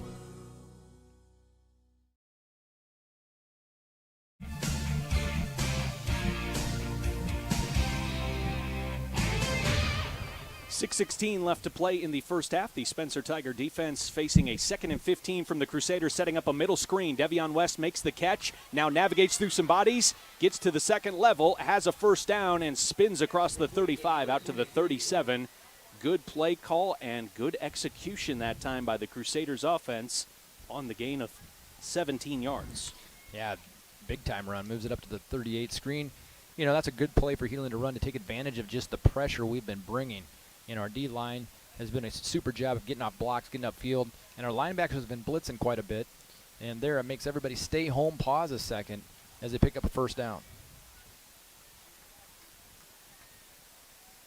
First down and 10 from the 38 of the Crusaders. 5:50 left to play first half. Favors will hand it off to Devion West on the straight-ahead carry, and West is toppled over after a short gain of 2 as the Spencer Tigers stack him up with Mikey Jordan and company, bringing him down. There's an injured player at the end of the play that gets back up on his feet, one of the offensive linemen for the Crusaders. That was Colin Hubble, the right tackle, but he pops back up and looks to be okay. Yeah, I think Brogan Sire was down in on there, and then Mikey Jordan finished him off. Just a good defensive stance. Now you see Sam Brandt coming in at defensive tackle here for the Tigers. Lightning quick Sam Brandt. 5:10 left to play first half. Crusaders 2nd down and 8 from the 40-yard line of Bishop Heelan. Favors going to run right side on the quarterback keeper. Has a big hole. Now cutting it back to the left. Big collision in the secondary with Landon Ellis, but a first down for Nathan Favors as he crosses the 50 to the 48, a gain of 12 on the quarterback sweep. Yeah, you see him in open field. Landon Ellis came up with a tackle from his free safety position. Landon has been a very important safety valve in that free safety spot at the back end of the Tiger defense all year. We've seen him make a number of tackles that would stop ball carriers from reeling off even bigger gains. And now Evan Schmidt comes at defensive end, give Brogan Sire a break. Devion West, left of Favors in the shotgun, gets the handoff running to the right side, uses his blocks well, and is through the middle of the field with another nice carry and a gain of 7 yards on first down for Devion West. And that was Evan Schmidt coming from the right side all the way over to the left to make the tackle. And again, when the Crusaders are staying on their schedule, staying in front of the chains, they've been able to move the football pretty well and now set up a 2nd down and 3, football at the 41 of Spencer. The strength of the formation here on the right side. And West will lead block for Favors, who's brought down in the backfield, fumbled, but able to reach out and grab it himself and reel the football back in. It will be a loss of 2 as Ethan Hyder comes up with the TFL tackle for loss. Yeah, Hyder just popped him good. Shoulder pads right on the football. Instead of pushing back 3rd and 5 here. And as you mentioned, Mark, this team is big up front. They got a good back, and they just, you know, if they quit making mistakes, they'd be marching down the field. But when they get down in distance, it's allowing the Tigers to close in and shut them down. You'd also have to say we haven't seen the explosive plays from the Crusaders apart from the one pass to Braden Pratt. Here's a 3rd down and 6. High snap fielded by Favors. Hands it off to Devion West, left side. Has a first down. High steps. Gets around a would-be tackler and finally brought down by John Nissen at the Tiger 34, a gain of 7 for West. Yeah, picks up the first down, and you're seeing what they want to do. They want to pound the football. And that time they went away from the strength side of the play, which was the right side, had the pulling guard coming from right guard. So it gets you thinking that you're, of course, going to follow all those blockers to the right side, and instead they come at you from the left side on the counter. And the Tigers were caught a little bit off guard that time as West able to pick up 7 yards and a first down. Ball at the 35 of Spencer for this 1st and 10. Favors running it to the right side on the quarterback keeper. Now back across the left. Hurdles over Landon Ellis and then is brought down by Landon as he descends back down to the turf. Another nice gain for the Crusaders as Favors gets it to the 21, a gain of 13. Yeah, that was the 9th play here that Heelan's had the ball in this drive, and that's more plays than the Tiger offense has run this half as the Tigers lead 28-7 with big play after big play. And right now, Heelan's kind of found something here with setting up their power to one side and then running away from that power setup, kind of a natural counter. And think about this, no timeouts for the Crusaders, 2:25 left to go first half. Clock continues to run. Spencer leads 28-7. 1st and 10, Bishop Heelan, ball at the 21 of Spencer. Running it to the right side is Nathan Favors on the quarterback keeper. Gets outside, angles for the sideline. Cuts back in and then is bumped out of bounds on a big hit by Landon Ellis. But a first down and more for Nathan Favors as he is ushered out of bounds just about at the 5-yard line. Yeah, that was a good run, and you got to credit Heelan. We're really setting the edge on the right side there. You could see they really got the line of scrimmage move forward, and good blocking downfield. You saw Carter Petzenhauser trying to get off that block to come up and get the tackle, and wasn't able to. 16-yard gain for Favors. The side judge blowing his whistle and wants to talk with the head referee about something. It'll be 1st and goal from the 6 for Bishop Heelan with 2:01 left to play in the first half. Tigers would love to get their hands on the football again the way they've been able to move it so far, but right now item number 1 is trying to stop the Crusaders from getting in the end zone. Tigers lead 28-7. It's a long conversation there, Mark. It's kind of interesting. You know, they got the ball placed, they're set, and judges came up and wanted to ask a question, it appears. Was there more time that went off the clock than should have as he got out of bounds? I'm not sure. Clock operator, please put 2:06. So 5 seconds ran off the clock extra, and instead of 2:01 where it is right now, they want the clock back at 2:06. 5 seconds added on as the Crusaders did get out of bounds. And now Bishop Heelan to the line of scrimmage for this 1st and goal to go from the 6-yard line. Favors in the pistol. Devion West to his right. Favors hands it off. West running left side through a big hole, hurdles, and he's into the end zone for a touchdown as the Crusaders put together their best drive of the night. Get into the end zone for the 2nd time this evening. And it's Spencer 28, Bishop Heelan 13 with the point after touchdown to come. Yeah, that was just power football. Here we come, and you could see Heelan offensive line doing a great job of securing blocks, pushing back that Tiger defense. Touchdown. And that was the right guard, Mason Scott, who was pulling and getting out in front. And at 6'2", 285, that's a pretty good road grader to have out in front of you. George Tabanos with the extra point attempt. Low snap, but it's put down. Kick is up, and it is good. Bishop Heelan cutting the Tiger lead in half once again. Spencer 28, Bishop Heelan 14, 2:02 left to play first half on News Radio 102.5 and AM 1240 KICD.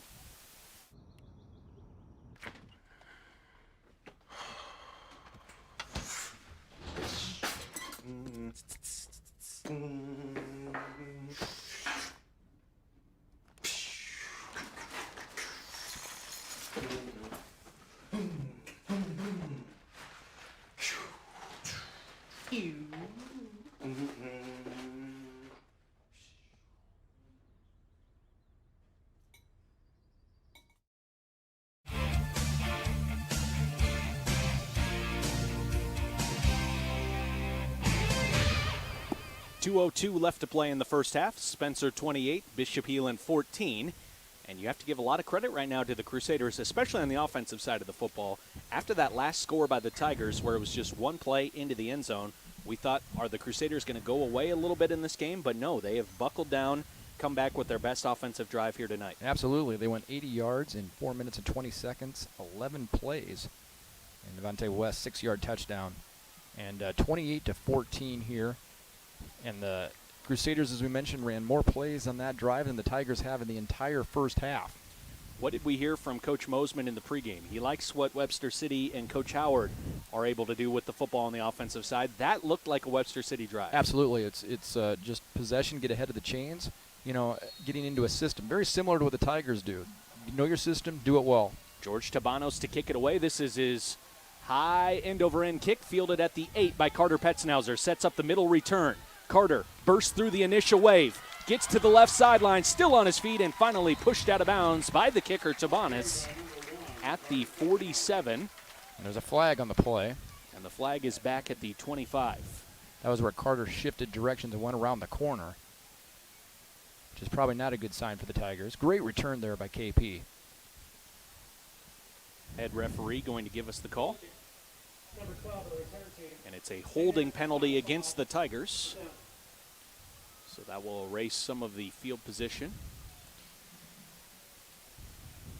They'll put the Tigers back on the 20, which I wonder if will make the Tiger offense a little more conservative here with 1:53 left, up 2 touchdowns.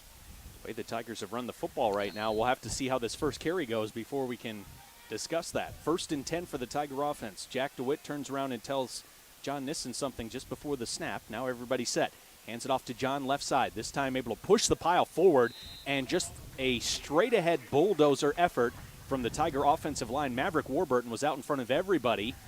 Had some help from Javi Mendez and company, Andrew Huff, and the Tigers able to pick up 7 yards on first down. Tigers hustle back to the line. Rocket toss right side for Kenny Rash. Kenny trying to get the sideline, stays on his feet, and gets out of bounds as he tiptoes down the sideline, out of bounds at the 40, gain of 12. Yeah, rocket toss to Kenny, and he showed his speed as he was able to turn the corner And if he could have stayed in bounds, that would have been a big-time play. But nonetheless, gets the clock stopped, picks up a first down, moves the Tigers to the 40 with 1:29 left here in the first half. Tigers going in quick tempo there on the last play. That's maybe, what, the third different play we've seen the Tigers run in the first half? I mean, they have not run too many different plays as Spencer going to run it to the left side this time. John Nissen with the handoff. Breaks a tackle at the line of scrimmage. Spins as he has his jersey pulled from behind. Gets out to the 47. Will we see the Tigers use a timeout here with the game clock winding down to 1:17 left to play? Looks like they're just going to hustle to the line of scrimmage. On the ball, 1:13, calling out signals. Jack goes under center, back in motion. Tigers run option left side. Mikey Jordan with the football. Gets to the sideline, gets out of bounds, but there's a flag down in the backfield back at about the 43, and that's thrown in an ominous location for the Tiger offense. Yeah, it really is. It's too bad. Not sure the Tigers, they're trying to go a hurry up. If everybody got set.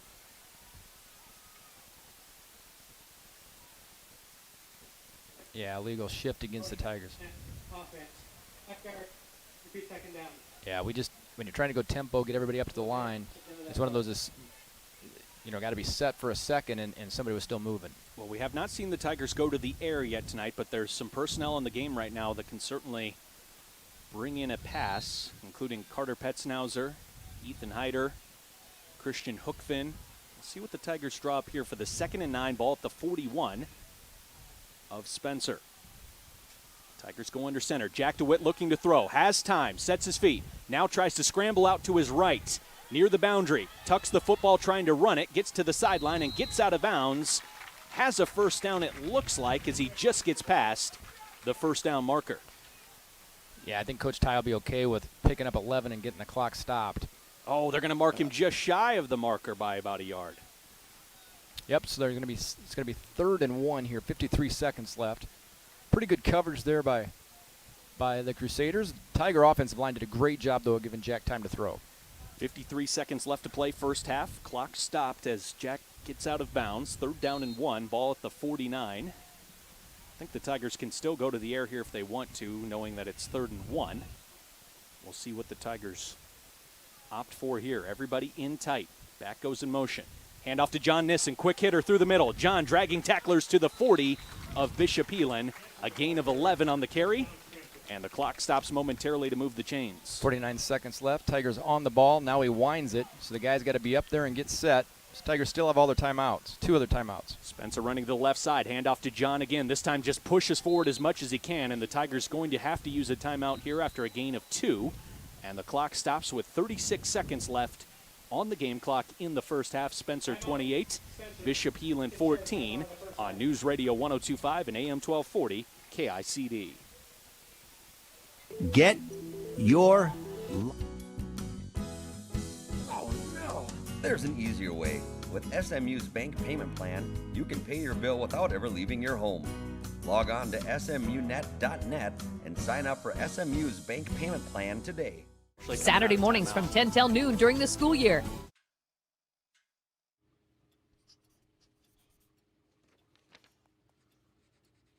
If you love them enough to relearn math so you can teach them math, then surely you'll check nhtsa.gov/the right seat to make sure they're correctly buckled in the back seat. Part of the Spencer Radio Group. Kenny looked really fast on that rocket toss.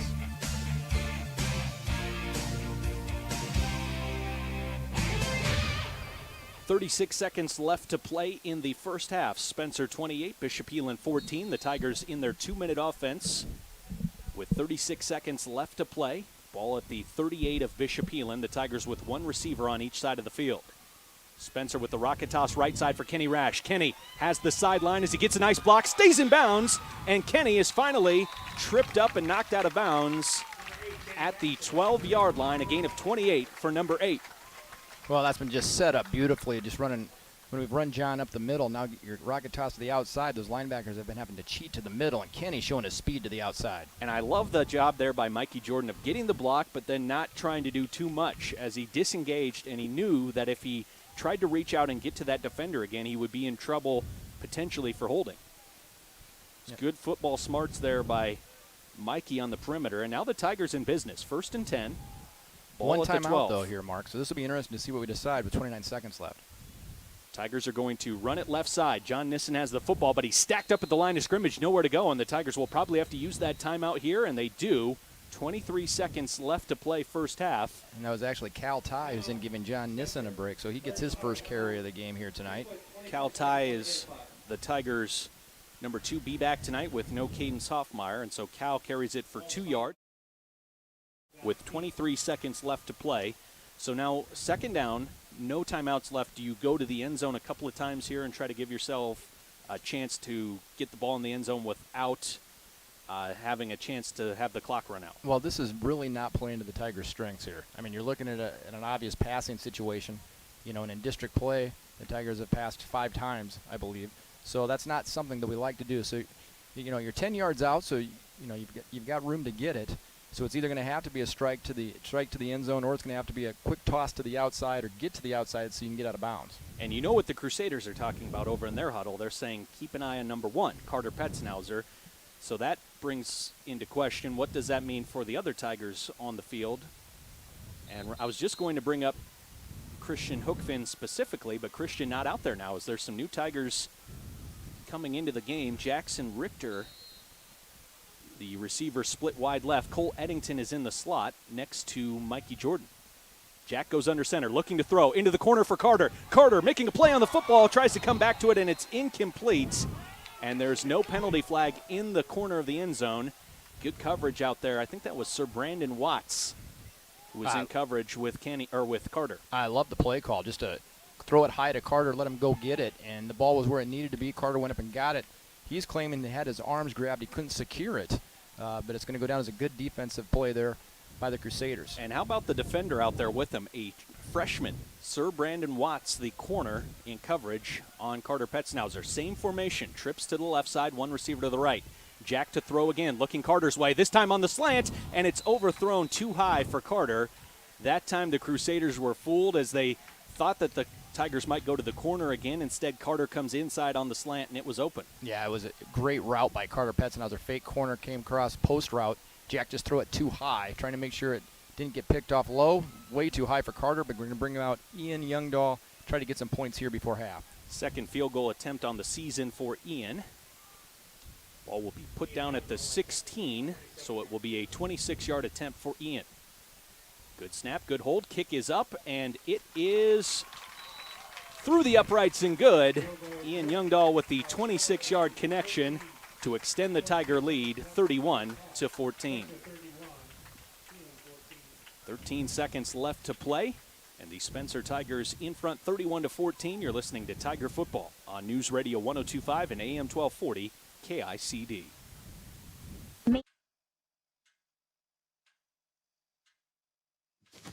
Awkward. I'm the awkward silence. You try to avoid me, then there I am again. But an awkward silence can be a great thing. Like Kelly here is about to demonstrate. You haven't really been yourself lately. Are you okay? Find out how you can help a friend with their mental health at seizetheawkward.org.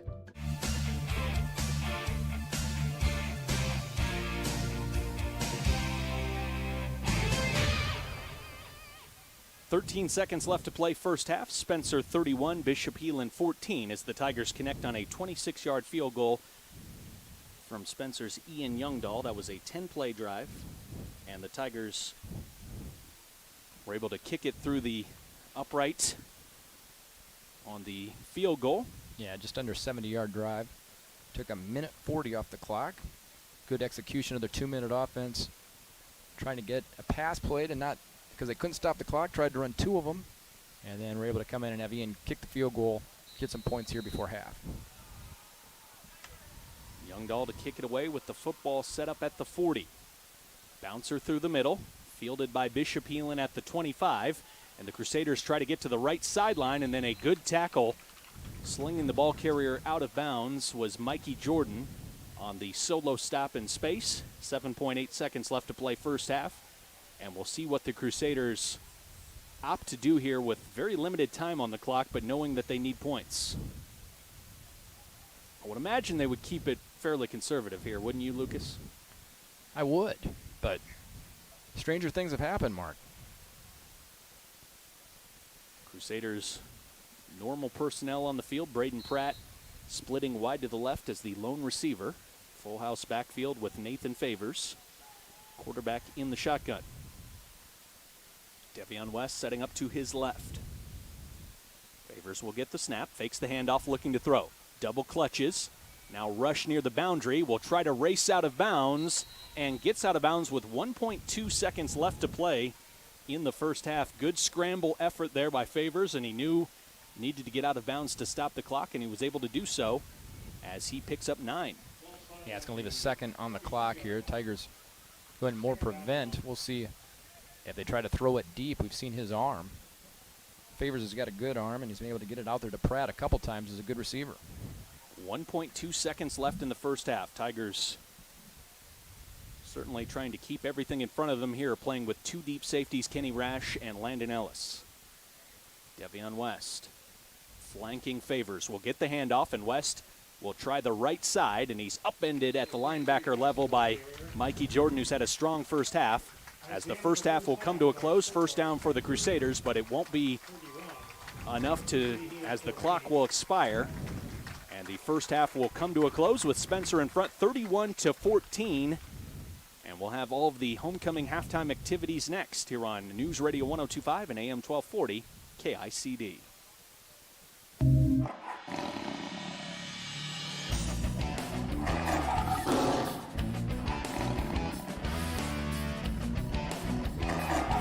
Just playing with my teammates, you know, making them better.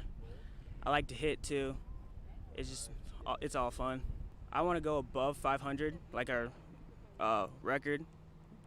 And myself, I want to score at least 10 this year, maybe more, it depends. And also one of my goals is to make my teammates better. Pro team is Vikings. I like the Hawkeyes, and I kind of watch Alabama, but other than that, I don't really pay attention to any other teams. I don't have a favorite band, nor do I have a favorite song. Star Wars, probably The Last Jedi. I like history, and it's just because like learning about everything that happened before and like how it affected us. It's just really interesting hearing all that stuff. A lot. I drive a car, a knife, a gun, and extra clothes. I haven't really thought of that yet, but I want to play football somewhere.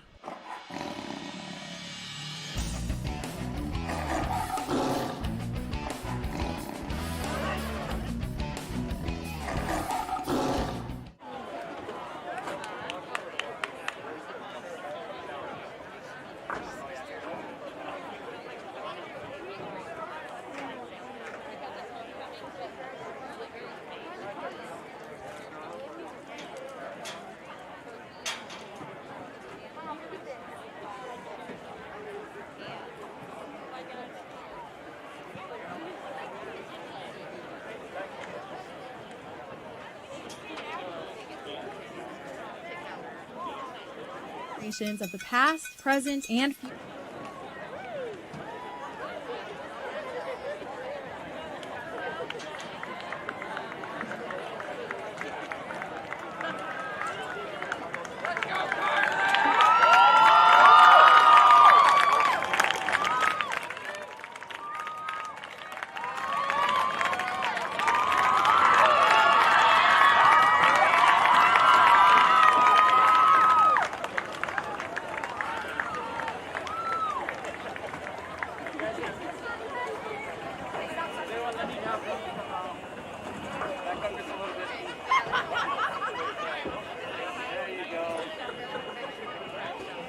The Spencer High School student body would like to welcome all alumni, parents, and fans to homecoming.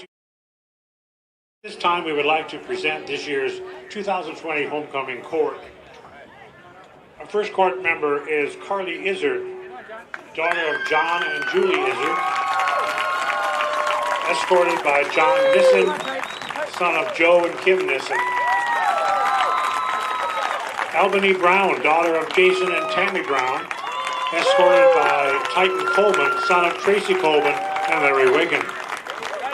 Alyssa Rouse, daughter of Levi and Terry Larson and Nathan Rouse, escorted by Jack DeWitt, son of Lucas and Lisa DeWitt. Kaylee Hansen, daughter of Kurt and Judy Hansen, escorted by Landon Ellis, son of Jason and Sarah Ellis. And this year's homecoming queen and king, Queen Molly Crew, daughter of Pete and Andrea Crew, and King Ethan Hyder, son of Jeff and Mindy Hyder. At this time, the king and queen would like to say a few words to the homecoming crowd. Thank you all for coming out tonight and supporting us. Whether we're involved in sports, fine arts, or any other SHS activity, your support is what helps us perform our best. Especially this year, we need you. We've been trying our hardest to follow the safety rules so that we can stay in school and continue to make memories. But it's especially hard for us seniors because this year is so full of restrictions. I ask that you continue your support and recognition because that's the way we'll be successful this year. Finally, I would like to congratulate the court.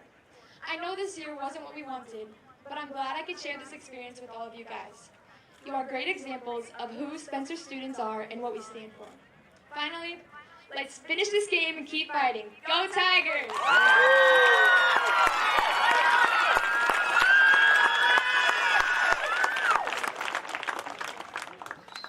We are very thankful to play this fall, and I thank you guys for coming week after week to support us. Thank you. Go Tigers!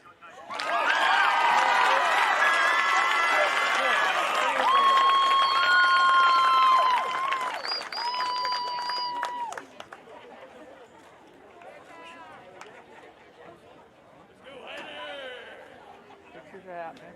Smile. Oh, you're good. I ain't nothing for me. Hold on.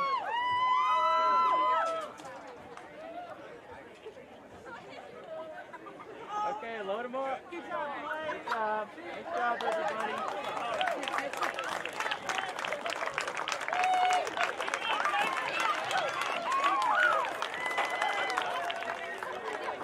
Big thank you goes out to the community for helping keep the COVID-19 spread down.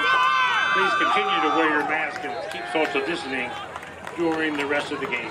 Thank you very much.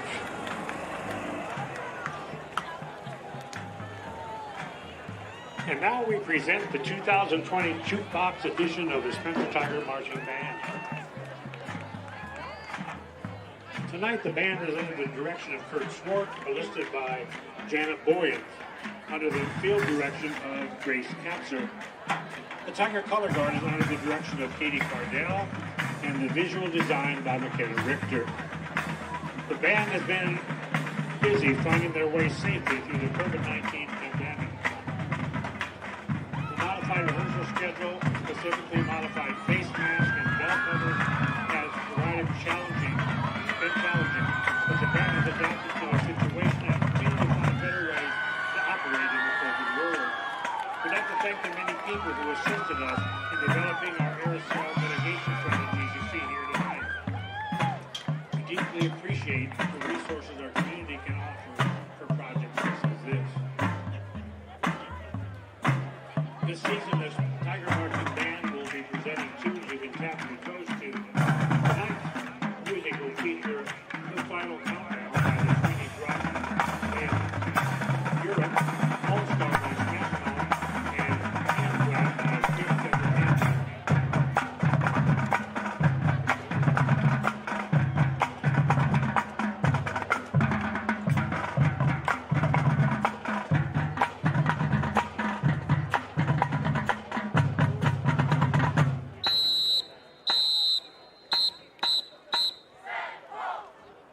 Tiger Marching Band, are you ready?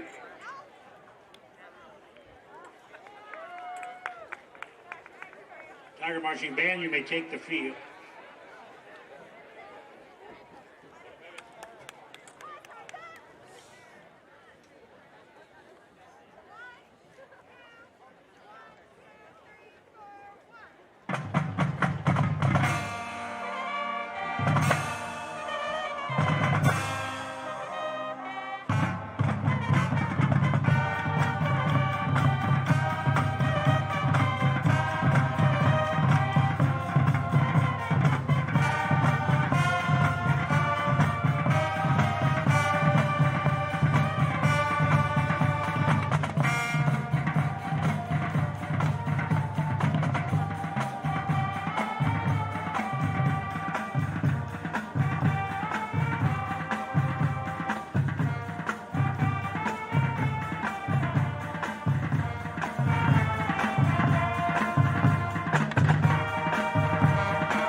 For our customers. In business since 1947, we employ over 20 people that live, work, and play.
We've got our winning number in the 50-50.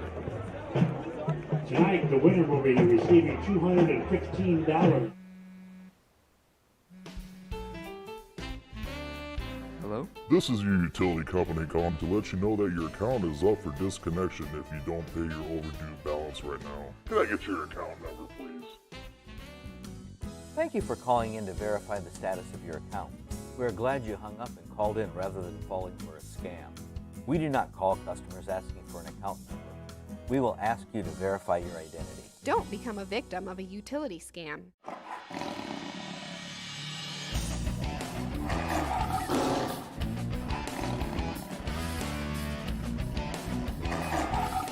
I like the game days a lot, being able to hit people. So you can't do that in school really, so if we could go positive and go above 500, I'd be pretty happy and win a couple games in playoffs maybe. I like the Hawkeyes and the Minnesota Vikings. Zach Brown Band's pretty good. Best movie I've seen this year. Shoot. I don't know, I watch too many movies. I like American history a lot because it's better than math and English and stuff, so I have no idea. I drive a Suburban, probably some water, TV maybe, and a generator. Plan on going to Iowa Lakes and getting an associate's in criminal justice.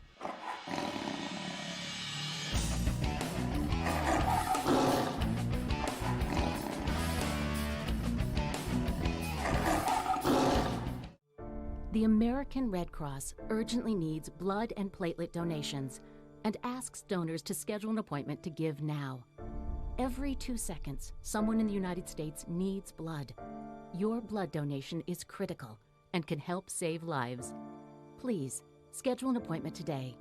Download the Blood Donor app, visit redcrossblood.org, or call 1-800-RED-CROSS today. You can make a difference.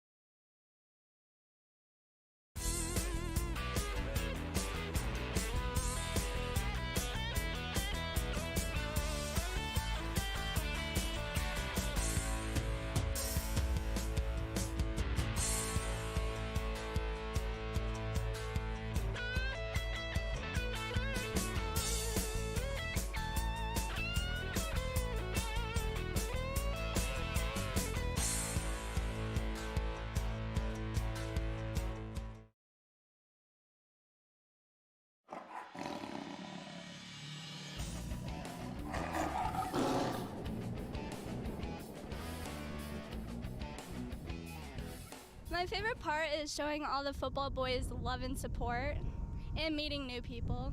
My goals for the season is honestly just making it through the season and finishing it out because I don't know what's going to happen. I have a favorite pro team and it's the New York Jets. No. Probably the kissing booth too. My favorite high school subject is probably PE because that's when I can have fun and play games with my friends. Oh, a lot. I don't have a car at the moment, but hopefully this Christmas. My phone, my best friend, and probably like a water bottle or something. I'm gonna go to a local college, probably in Emmitsburg, like Iowa Lakes or something.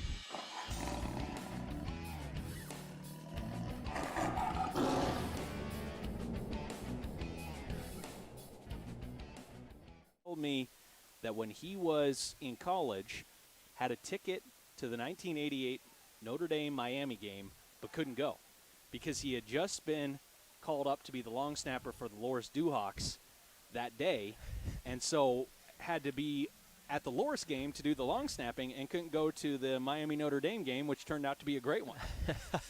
Yeah, but boy, that's a great story to tell. It is. And Cal Ty was, again, practicing his long snaps here just moments ago, and he's been doing a good job of that this year, setting things up for Ian Youngdahl and company, and also Blake Blazek as the Tiger punter. And we are ready now for the third quarter, and it will be the Spencer Tigers getting the football to start things off. One area in special teams that we haven't seen the Tigers make a big play tonight is in the return game, but we know that's in the Tigers' bag. We saw a Carter Petzenhauser kickoff return for a touchdown week number 1 against Webster City, and just last week, Kenny Rash with a punt return down the sideline for a score. Kenny also had one earlier this year that was called back because of a penalty. Yeah, and Carter did have a good return here tonight, bringing it across midfield that was negated on a penalty. That's a good call. And we didn't talk about penalties yet here at the halftime break, but even in that front, 3 penalties apiece. Spencer Tigers are winning the turnover battle as the interception was made on that first drive. Carter Petzschnauzer got his hands on the football, and then the Crusaders having the block punt, which is essentially a turnover. Right. And then the snap dropped by the punter that was also able to set up the Tigers with a very short field.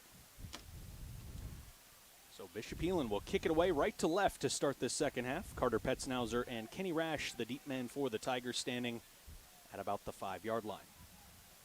George Tabanos to kick it away. Crusaders set up the football on the left hash mark. And we'll see if Tabanos goes for the pop-up kick here again. It is indeed what he opts for, and it's away from Evan Schmidt. Chases after it. Did he get to it? Yes, I think he did, but that was close. Wow, that was, boy, Evan Schmidt all of a sudden got on his horse at the end and realized that's a free live ball. That's an onside kick, and he was able to corral it before Heelan could get to it. What a great play. And what good ball skills for a big guy. He is a good basketball player. He got great hands, and you saw his speed and athleticism there. Yeah, it looked like a post player catching a tough post entry pass that time as he really scooped the football up on the move as he's sliding over to it to get it before it goes out of bounds. And the Tigers take over 1st and 10, going on 2 here. Actually, the false motion, and it looks like the Tigers drew Bishop Heelan across. Yeah, the Tigers came out 4th quarter against Storm Lake with this set, trying to slow the defense from anticipating the count, make them stay on their heels. And Tigers advance at 5 yards. Good way to start out the second half. Love seeing that on the first play of the second half. Absolutely love it as the Tigers have 1st and 10 now. We'll run it right through the middle, but there is a wall of defenders there to meet the ball carrier. And John Nissen will have just 2 on the carry. And that is going to be matching his shortest carry of the night. And you wonder here if you're going to see the Crusaders say, all right, we've got a spy on Nissen no matter where he goes. If you have a back that has 180 yards in the first half, you need to make some adjustments. And 2 long touchdown runs as well. You're right, the Crusaders, I think, probably talked about that at halftime. 2nd down now, and the handoff to the right side for John Nissen. And John, again, does not have much running room, able to pick up 2. And now we'll see a 3rd and short. Yeah, Tigers trying to run the veer to the right side there. We got a change in personnel here. Ethan Hyder's coming off, and Carter's coming in, and Christian Hookfin, and Derek Huss is coming out. Some pass-catching personnel on the field here. Will the Tigers try to be aggressive here with this 3rd and short? Jack DeWitt getting the Tigers set at the line of scrimmage. Gets the snap. Pitches it to Mikey Jordan. Mikey has 1st down yardage, gets a nice block on the perimeter, into plus territory, still on his feet, and finally brought down. But there is a penalty flag back near the line of scrimmage. It was tough to see as it's nestled into the turf. Yeah, it is. I wondered why Jack was standing back there shaking his head because we had the option. Jack got clocked as he pitched it out there. Good timing to Mikey. It would have been the 1st down, but it's going to be negated. It looked like a good block out there in space, but it might have been called for a foul. Microphone's cutting in and out. Was that a block in the back or a hold? Yeah, it was a block in the back, I believe. But it's going to be a 10-yard penalty either way, so it's going to be 3rd and 12 here for the Tigers. Changes things drastically. Oh, it's going to be a spot foul, so from where the flag was, it's not going to be quite that. So it's going to be 3rd and 8. 10:44 left to play, 3rd quarter. Spencer 31, Bishop Heelan 14. And the Tigers now with a 3rd and long. 3 receivers left side. Jack's going to throw it that way on the quick screen set up for Christian Hookfin. Makes the catch, makes one man miss, but then is ushered out of bounds by the cornerback on the far side. And Christian picks up 4 yards on the 3rd down. And the Tiger punt team will trot onto the field for the first time tonight. Good adjustments by the Crusaders defense on that first series. Yeah, it really was because the Tigers had a free 5 to start it off and then had another penalty. So had a penalty on us that time that pushed us back. So it's going to bring a punting situation here. First punt of the night here, potentially, for the Tigers. So Blake Blazek stands back Ready to catch this long snap from Cal Ty. It's a short snap, but a good catch. And Blazek gets away a nice punt, a spiral. Bounces at the 27 of Bishop Heelan and will go out of bounds at the 24. So a good flip of field position by the Tiger punt team and a nice punt by Blake Blazek. Crusader offense will take over 1st and 10 from its own 24-yard line. Yeah, Tigers only had the ball a minute 37 there. Not able to get a first down on the first possession. First time they've been stopped here tonight. So we'll see if the Tigers have made any adjustments on the defensive side of the ball as the Crusaders put together their best drive of the half very late there in the second quarter. Crusaders come out in their traditional formation with Braden Pratt, the lone receiver, split away from everyone else in tight. Favors looking to throw on first down, looking for Pratt on the out route, makes the catch, now cuts back inside, has a first down, and he's out to the 40, make it the 41-yard line on a pickup of 17 as Braden Pratt puts his foot in the ground, changes direction, and makes a big play. Yeah, Heelan just coming out, throwing it out one-on-one coverage, and made one guy miss and crosses down to the 41. At the very least here tonight, for Bishop Heelan, you got to be happy as a coaching staff for the Crusaders, the way that the Crusaders have not hung their heads when things have gone against them in this game. They have been resilient here tonight. Devion West in the backfield with Favors. He will lead block for his quarterback. On the sweep to the right side, Tigers are there with bodies, but he's still able to pick up 5 and finally chopped down by Carter Petzenhauser at the 45 as Favors picks up 5 yards on first down. Yeah, they're just running quarterback power to the right and just move it around his blockers. And right now, you know, Heelan's kind of got a little bit of momentum, getting a stop, getting a 3 and out, and now moving the football. Strength of the formation is on the right side here. Devion West will set up left of his quarterback. He will get the handoff, but keeps it on the left side, and he's brought down in the backfield. Another strong teardown by a defensive lineman wearing a purple jersey, and it was Brogan Sire with the one-handed stop this time. Yeah, that was an excellent play by Brogan Sire. He starts on offensive guard, plays at defensive end, 5 tech for the Tigers, and that was just man-on-man. Watch me bring him down with just reach back, just showed his strength. 3rd and 5. And Brogan plays both ways, doesn't make any bones about it, and continues to produce on both sides of the football. And I think a large part of that is he's in great shape. Yeah, he's got a fast motor. Plays hard. 3rd down and 5. Nathan Favors looking to throw, looking left for Pratt, and he overthrew his intended target. Kenny Rash was right there with him. But Pratt, even if he has a chance on that football, going to be right at the first down marker. Instead, his quarterback led him just a little bit too much. Yeah, I did. And Kenny was right there. Would have been in coverage. Would have been a tackle right at the marker. But errant throw, 4th and 5, and you see changing of teams in and out. Looks like they're going to punt. And that might be the first adjustment we've really seen from the Tigers, getting Kenny out there to help Christian Hookfin on Braden Pratt, who is proven to be a very good receiver here tonight. George Tabano standing back at his own 35, makes the catch, punts it away, and it's a pretty good punt. Right in the middle of the field, Christian Hookfin catches it on the run, sets up his first block, now comes back the other way, trying to get outside, uses a stiff arm, but a nice tackle made in space as Christian gets out to the 28-yard line. Tackle that time by the Bishop Heelan player was Liam Cleary, the junior tight end, with a nice stop. Yeah, Cleary, great open field tackle. It keeps him from getting the corner. And the Tigers will start here. 8:20 left in the 3rd quarter. Second possession here for the Tigers. They'll start on the 33. Okay, right on the 28. Tigers have Jackson Richter split wide to the left. Last time Jackson was on the field, the Tigers went to the air. Carter Petzenhauser split wide right, but a short split. Everybody else in tight. Jack DeWitt ready to go under center. He gets the snap. Keeps it, trying to run option right side, and then slips in the backfield as he's trying to cut back across the grain, gets back to the line of scrimmage, and no more. Yeah, option to the right, keying on Johnny, so Jack pulled it out. Not enough room to make the pitch there. Tried to turn it back upfield just to get to the line of scrimmage. So no gain on the play, sets up 2nd and 10, 8 minutes left to play, 3rd quarter. Spencer 31, Bishop Heelan 14, football at the 33 of Spencer. Starting to get used to the Tigers with this no huddle mark? I am a little bit. You know, it's still weird to see the Tigers looking at the wristbands, but I have become a little more accustomed to it as the Tigers stay in tight in the nasty formation. Jack going to run it around the left side, spins back towards the line of scrimmage, and is stopped again for no gain as the Crusaders tightening things up front. And that time it was Salisbury making the tackle at the line of scrimmage. Michael Salisbury with the stop. Yeah, Heelan did a good job spreading that out, really just making it go sideline to sideline, no room to go, 3rd and 10. Jack carried it twice in the first half, 6 and 8 yards. Here on back-to-back carries, no gain. And now a 3rd and long for the Tiger offense. Everyone checks the wristbands one more time.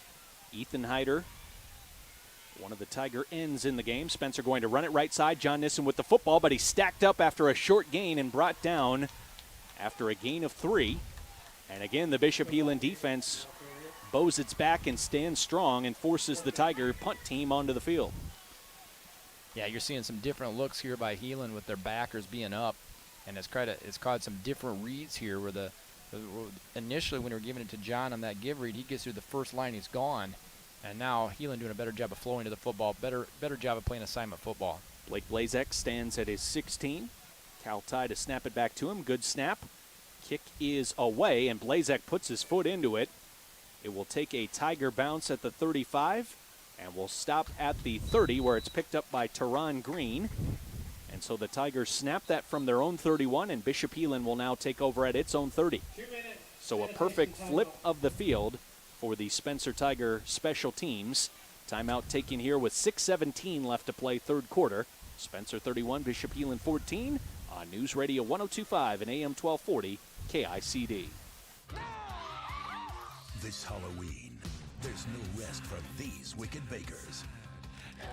Should I be scared? Because the devil is in the details. Everyone better look out. All new Halloween Baking Championship, Monday night at 9 on Food Network. Watch your favorite channel anytime, anywhere with Watch TV Everywhere on SMU Cable. Learn more at smunet.net or watchTVEverywhere.com.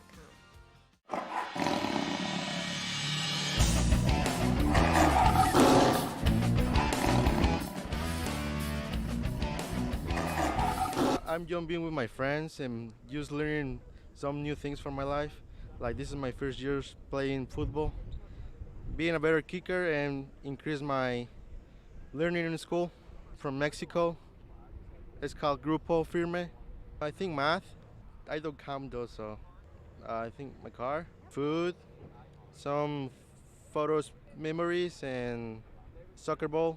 Maybe work for a little bit and go to college.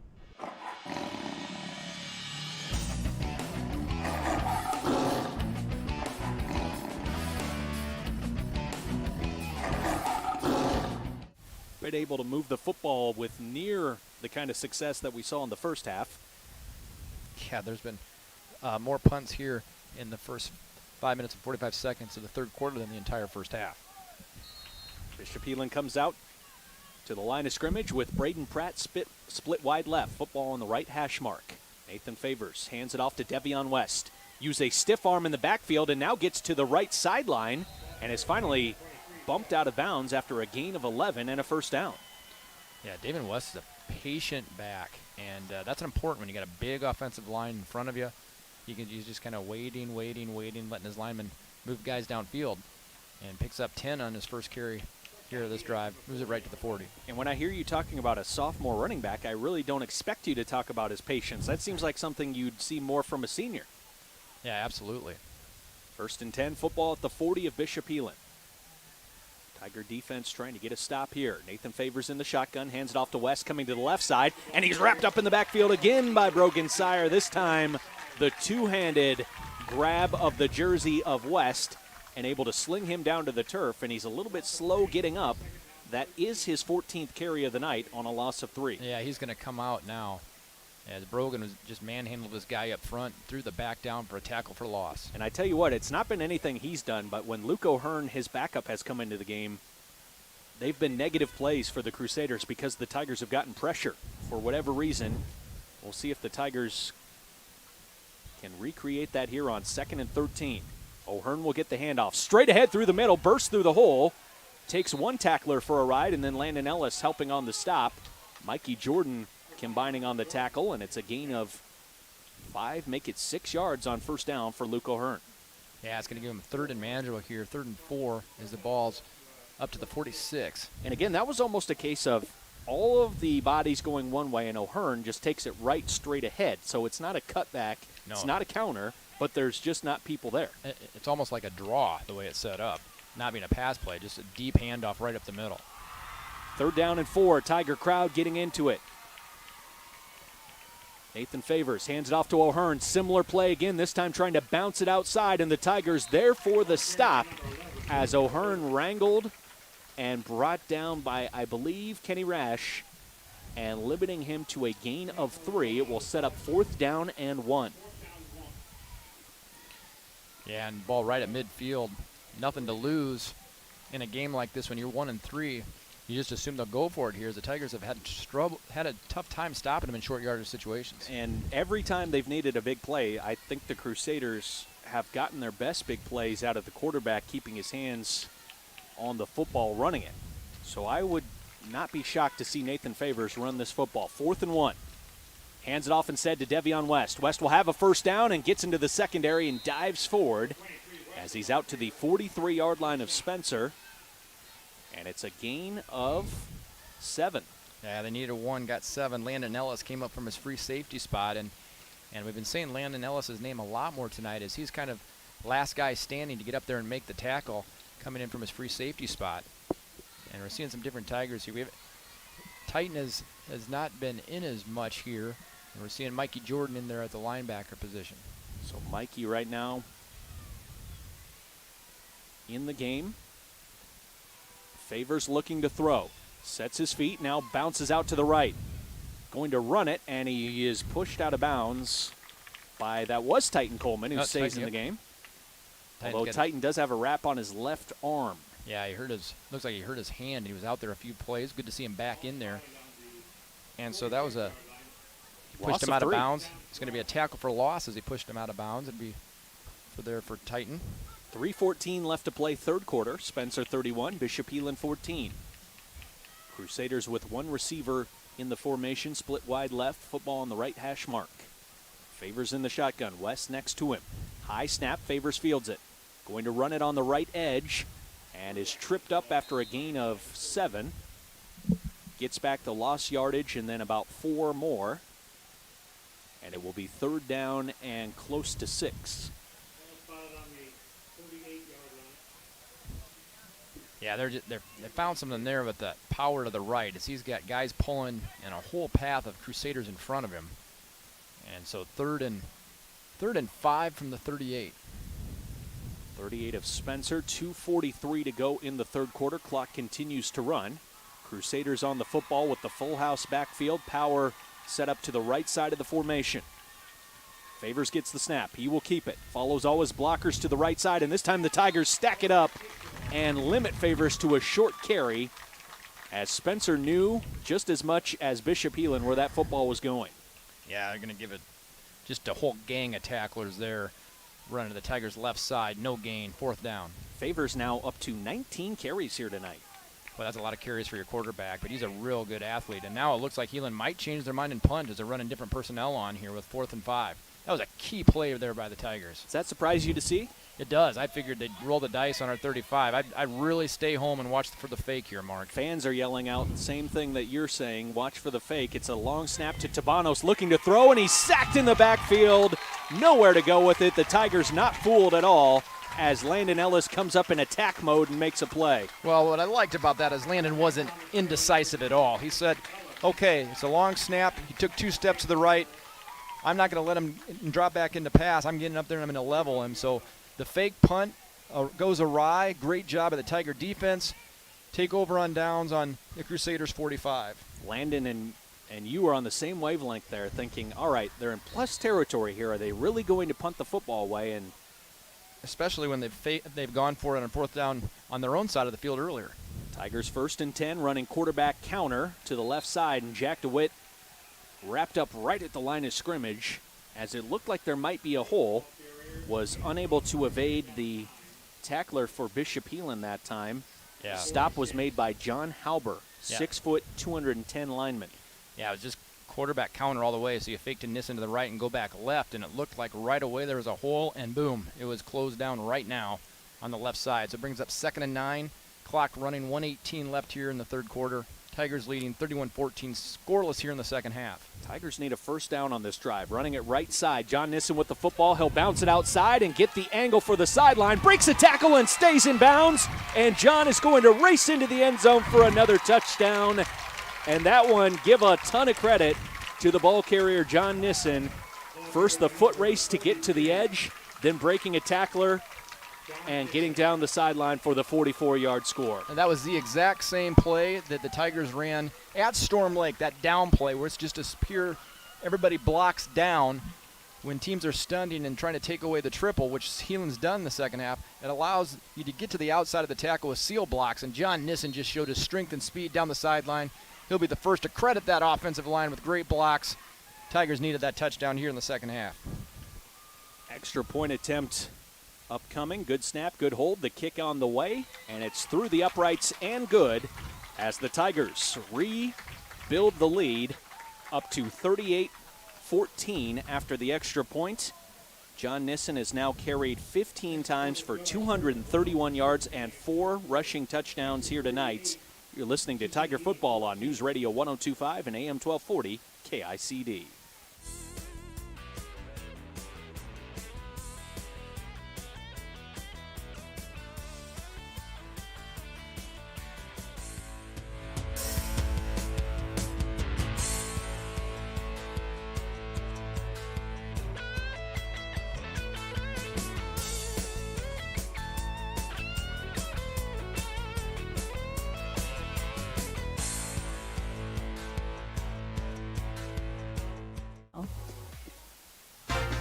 News Radio 102.5 and AM 1240 KICD in Spencer, Iowa, part of the Spencer Radio Group.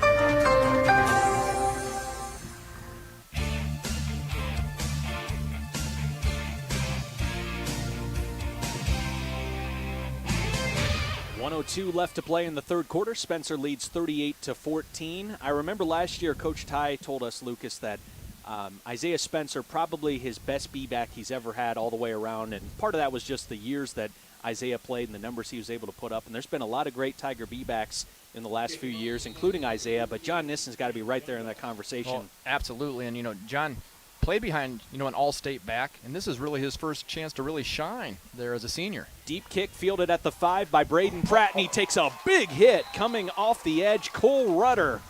How about that? Wow. Your defensive tackle flying down the field in coverage and leveling the ball carrier. Yeah, Rudder had a bead on him, and boom, blew him up right there just across the 20. Great hit there by Rudder. Again, Tiger special teams doing a great job tonight.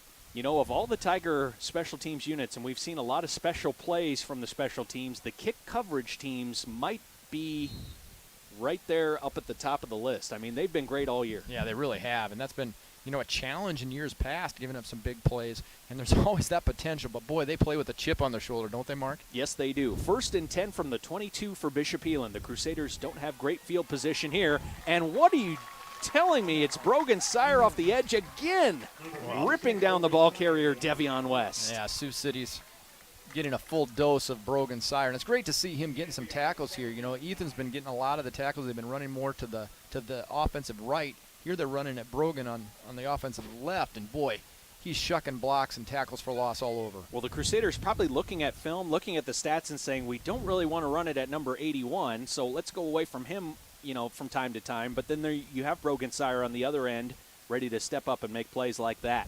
3rd time tonight we've seen Brogan make a big tackle for loss. Now Nathan Favors going to run it right on the quarterback sweep. Cuts back across the grain, and the Tigers there to meet him and bring him down. Mikey Jordan with yet another tackle. Mikey's got to be into double-digit tackles here tonight. And it will be a gain of 8 to set up a 3rd down and 3. That's the final play of the third quarter. And Spencer takes a 38-14 lead into the 4th on News Radio 102.5 and AM 1240 KICD. We need to know, what is it and why is it there?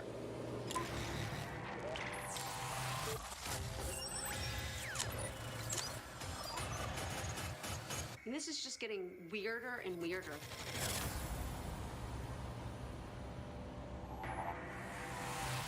Watch your favorite channel anytime, anywhere with Watch TV Everywhere on SMU Cable. Learn more at smunet.net or watchtveverywhere.com.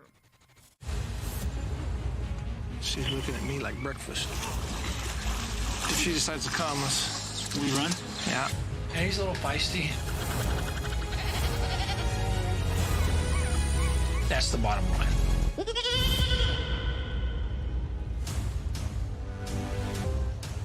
Watch your favorite channel anytime, anywhere with Watch TV Everywhere on SMU Cable. Learn more at smunet.net or watchtveverywhere.com. It's Consumers Lumber Company.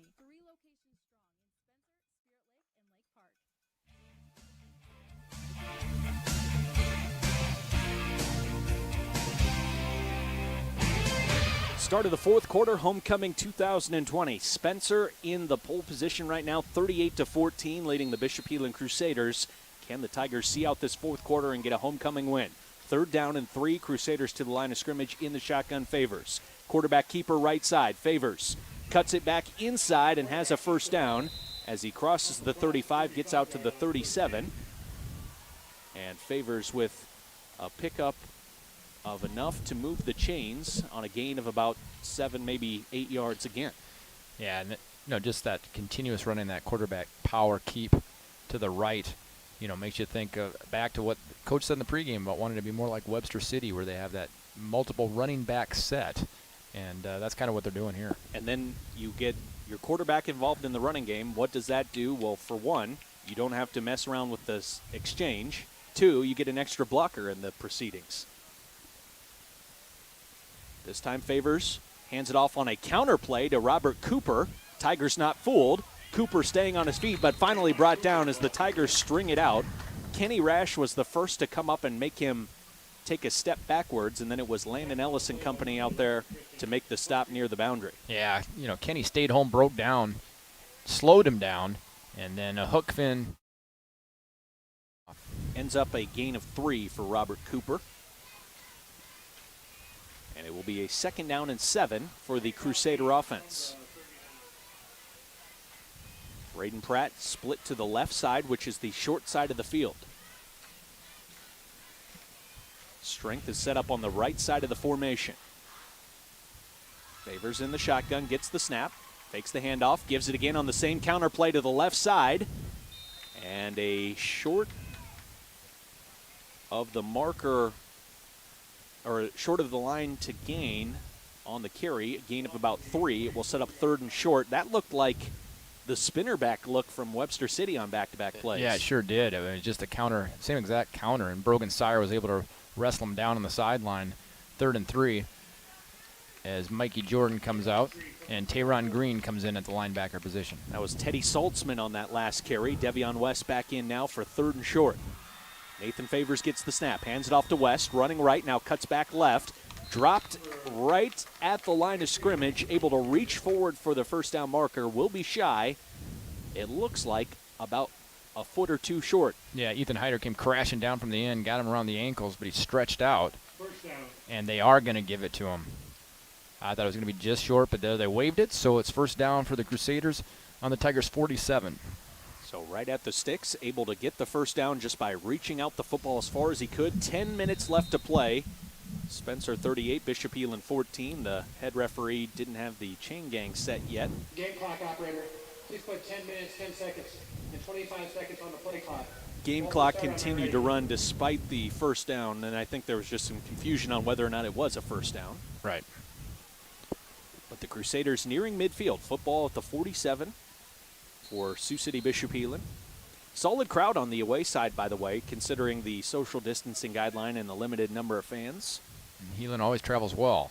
Favors hands it off to Devion West. West slowed down in the backfield, and by the time he gets to the line of scrimmage, does not have a head of steam, and he is stopped on his forward momentum, was never tackled, but the Tigers get the stop. Zach O'Clair in the middle of the defense alongside Huckfelt, able to just basically bear hug and hold on to Devion West, limit him to a gain of 1. Yeah, stop the forward progress. And now you see another sub defensive end, Evan Schmidt, coming in for Ethan Hyder. Man, West and Favors have combined for 38 carries here tonight. And they're in the backfield now for the 2nd and 9. Favors hands it off to Robert Cooper on the counter play, coming back to the left. Tigers get to him in the backfield and bring him down for a loss on the play. Cooper looked a little bit indecisive as he got the football, and the Tigers were able to slow him down again.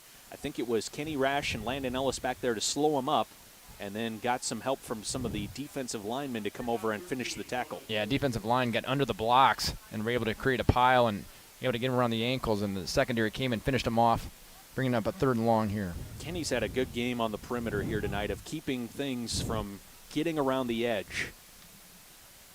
And right now the Tigers back to the line of scrimmage for this 3rd and long as Favors going to throw downfield, it looks like. Sets up, now he's going to scramble. In the middle of the field, has some running room. It gets to the line to gain and tumbles over it as he's tackled and is using a rolling maneuver to fall forward. Able to pick up enough for the first down, gain of 12. Yeah, he went airborne there trying to get the first down, and he's really showed some athleticism, but I think he's going to be one sore kid tomorrow. 22nd carry here tonight. He's up to 115 yards. 8:25 left to play. Crusaders on the move. Tigers lead 38-14. Crusaders taking their time. Nathan Favors gets Devion West set up where he would like to his right. Favors will run that way. Now he goes straight ahead and is tackled after a short gain. Ethan Hyder had him wrapped up around the ankle, and Titan Coleman came in and made the stop. And we mentioned Titan with what looks like a cast on his left arm, but showing some toughness staying out there, Lucas. Yeah, absolutely. I think he had some type of injury here that they bandaged up at halftime, and that's why we've seen some of the substitutions at linebacker there before half. Mikey Jordan and Tayron Green have been playing in there quite a bit. As John Nissen, they've been letting him rest a little bit to just go on offense. When you're running for over 200 yards, you need that. And Titan will be very sore tomorrow, that's for certain, but on homecoming, senior, he's going to stay on the field. 2nd down and 8.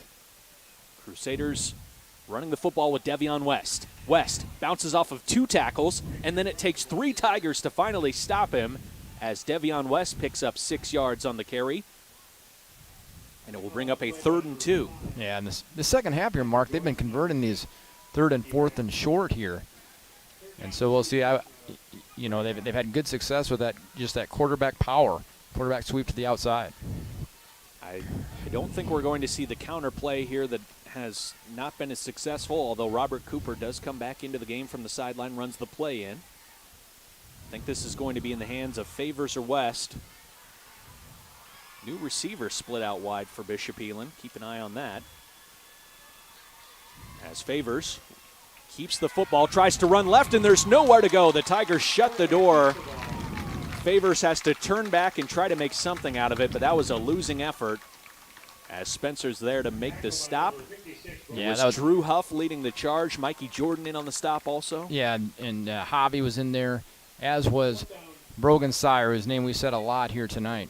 It's kind of funny that Javi and Drew have been playing on offense all night, but going to the game defensively to give a rest to some of those other guys.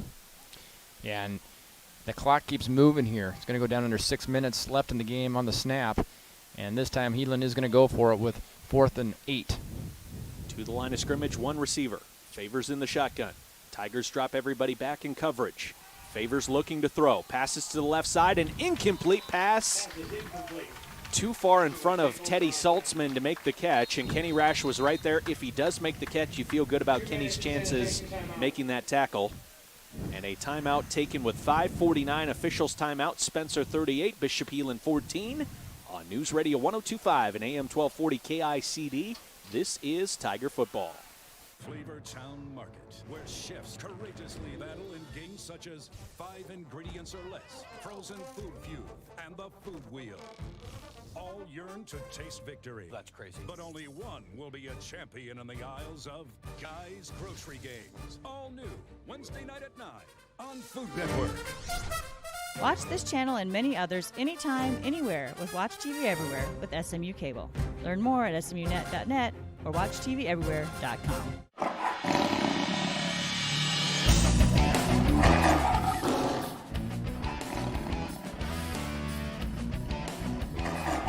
Probably all the bonds I make on the team and interacting with the crowd make sure that we can get through it and that I can make a lot more friends and stuff. Iowa Hawkeyes. I don't have one. Twilight, probably English because I like to write. Probably over 100. I have a car. Probably some matches, a shelter, and some clothes to go to college for sign language.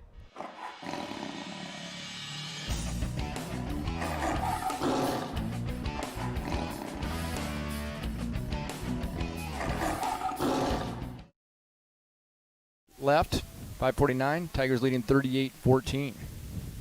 Cal Ty, a different style of running back to John Nissen. Not as fast, not able to bounce it outside like John, but Cal's a straight-ahead guy, and he'll get you the yardage you need, won't he? Yeah, Cal's your old-school fullback. How's that? So Cal Ty lines up behind Jack DeWitt, gets the handoff left side, and the defender does a nice job of stringing that out a little bit and pulling down Cal to the turf after a gain of, actually gets back to the line of scrimmage, and it'll bring up a 2nd down and 10 to go. Yeah, that was that down play that John Nissen scored the last time the Tigers had the ball. Tigers will get back to the line of scrimmage rather quickly, but now take a moment to check the wristbands, as Tigers know right now the clock is their friend. 5:15 left to play and running. Now the Tigers over the ball with one receiver each side of the field. Carter Petznauser split to the short side. Handoff straight ahead to Cal Ty once again. And again, the door slams shut as Cal gets the football, slams into the 2 defensive tackles for Bishop Heelan, including Santos Valdez, who helps to make the stop, and it's a gain of 1. Yeah, that was just inside midline, running right behind Stave there. And so this brings up 3rd and 9. Tigers content to let the clock keep going here. 4:43 on the game clock and running. Spencer keeps everybody in tight apart from one receiver split wide right. Jack will follow through the hole this time, shoots forward as far as he can at the end of the run, and picks up about 4.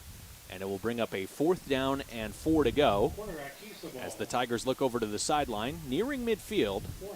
We'll see what the call is here as Coach Ty taking his time with 4:17 left to play. I think he's going to let the play clock run down and call a timeout, I would think. Or he is just going to go ahead and punt it. I thought he might let the clock run all the way down, but he is. He's taking his time with the punt team. They still got 15 seconds left to get it off. So the Tiger punt team onto the field here with the clock under 4 minutes left to play. And Blake Blazek will set up the Tiger punt team, and he takes a look at the play clock. Still has some time he can run down. 15 seconds on the play clock, and now Blazek ready to return or receive the snap. Good snap. Kick is away, and it's a nice spiral punt fielded at the 20. And the Tigers there on the coverage once again for an immediate stop. This time it was Teron Green down the field as the Tiger gunner to make the tackle on the return man for Bishop Heelan. Yeah, that was great punt team coverage. Nice high punt by Blazek. Really should have been a fair catch, I thought, for the Crusaders. But good punt coverage, good special teams again tonight. Teron beat everyone down the field in a purple jersey by about 15 yards that time. He was down the sideline in a hurry from his gunner position. And once again, look at where the Crusaders start after a Tiger punt inside their own 20. The Tiger punt team has done a nice job tonight. Yeah, and that was a good, get a good rep there in, in game situation. Work on your coverage. I think the protection around Blake Blazek has improved as the season has gone along also. Nathan Favors in the shotgun with Devion West to his right. Favors the snap. It's high, but he fields it. Hands it off to West. He'll run left side, bounces outside the tackles, spins back and keeps his footing, and is able to get upfield and gain nice yardage on 1st down. As Devion West gets it close to the 30-yard line, it will be a gain of 9. Yeah, it's going to be interesting when you add up total yardage here. They're going to have, West is going to have probably close to 100, and their quarterback does as well. So they've been able to get some big plays here rushing the football. Devion West now 19 carries, 85 yards and a score. Nathan Favors has carried it 24 times, 117 yards on the ground. 2:55 left to play. 2nd down and short. Devion West running it to the right side this time. chased from behind by a couple of Tiger defensive linemen, but eventually bowling balls his way downfield, knocks over about 3 or 4 Tigers in the process, picks up a first down and more, getting it out to the 37-yard line. Yeah, 2 big plays here from scrimmage for the Crusaders before Titan could come up and make that tackle. 1st and 10 from the 38 of Bishop Heelan. 2:30 left to play, clock running. 38-14 Spencer Tigers. Favors, empty backfield, quick throw to the left side, catch made, and now the Tigers need to make a tackle in space. They're able to do so, but a decent pickup that time on the play. Catch made out in space by Aiden Kuehl, and the Tigers get the stop after a gain of 7. And Crusaders on the ball, going tempo here. And a whistle, and Coach Hookfin not happy with the Tiger alignment defensively. 2:05 left to play. Timeout, Spencer Tigers. 38-14 Tigers lead on News Radio 102.5 and AM 1240 KICD. Have you mixed your pain meds, your sleep meds, your allergy meds? Call the Poison Helpline. Has your child swallowed household cleaner, a chip of paint, a wild mushroom? Call the Poison Helpline. Have you been bitten by a spider, a snake, an insect? Call the Poison Helpline. Poisonings can happen at the home, on the job, or in the great outdoors. Call the Poison Helpline first to speak with medical professionals who can give you free personal advice anytime. Save the number, save a life.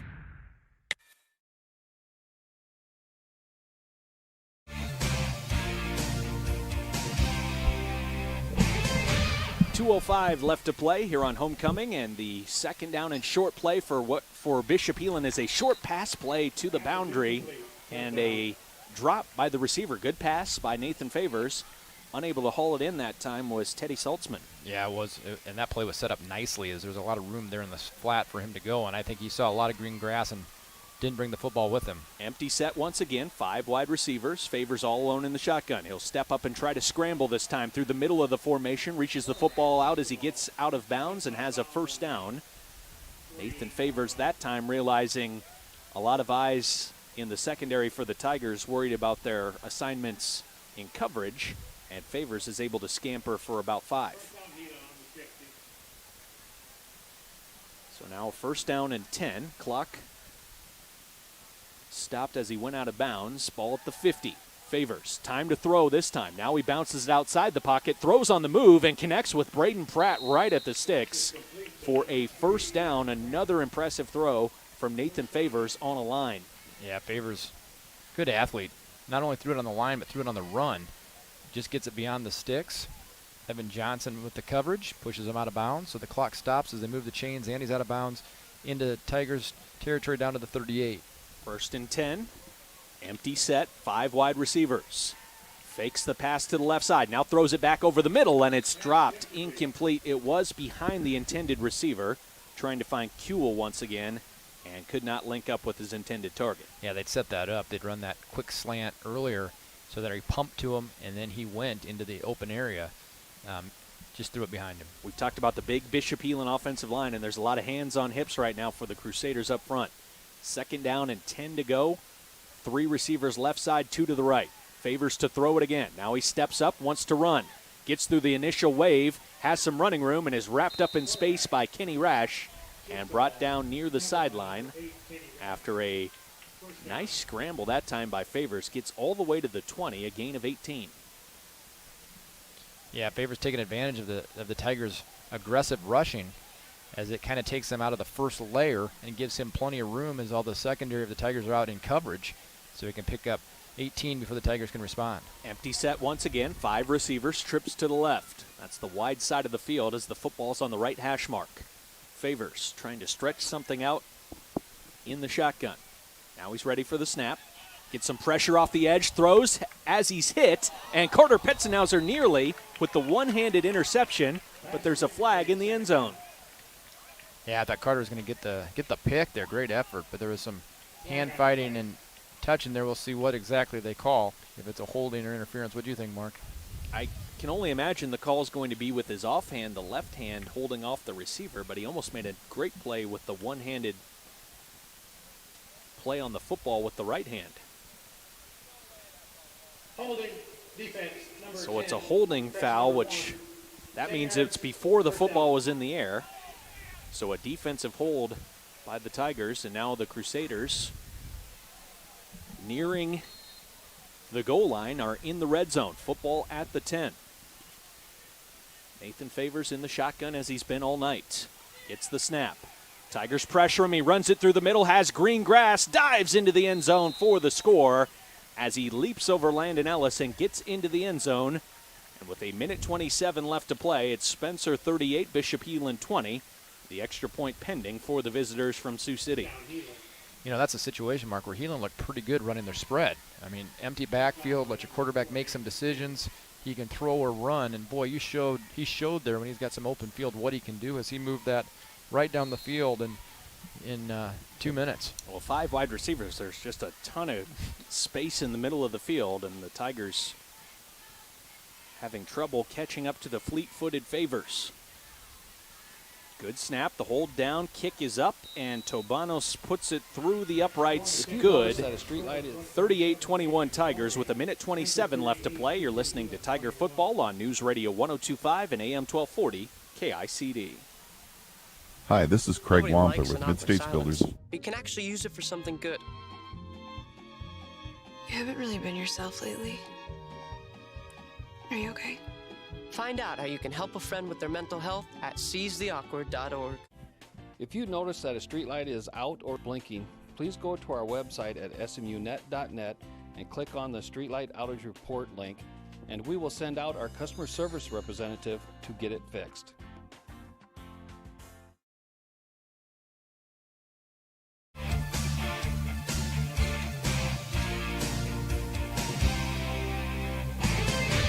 .127 left to play. Spencer 38, Bishop Heelan 21 after the touchdown and extra point from the Crusaders to get Bishop Heelan to 21 points on the scoreboard. Nathan Favors with a 10-yard touchdown run. His first rushing touchdown here tonight, has passed for one in the first half.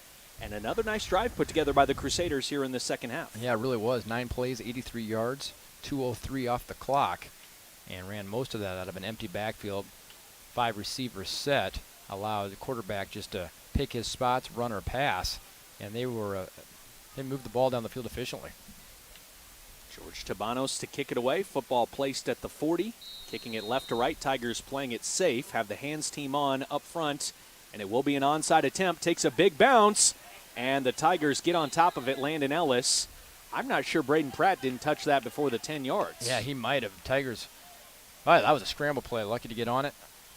Onside kick. Tigers should take over, maybe run one play, or maybe they go to the victory formation right away here with 1:26 left. Tigers leading 38-21, an entertaining homecoming game. For sure, a really good game. As the Tigers build up an early lead, Bishop Heelan not going away. The Crusaders have played well in the second half. Spencer on the field, ready to get the offensive snap here with 1:26 left to play, and the Tigers leading 38-21. Everybody checks the wristbands. Jack DeWitt to the line of scrimmage, and now ready for the snap from Ethan Stave. Hands it off to Cal Ty. Straight ahead, darts forward for close to 8 yards on the carry, as Cal hits the hole hard and picks up the yardage of 8 on first down. Yeah, just power football there, just to keep the clock running. Moves it right up to midfield.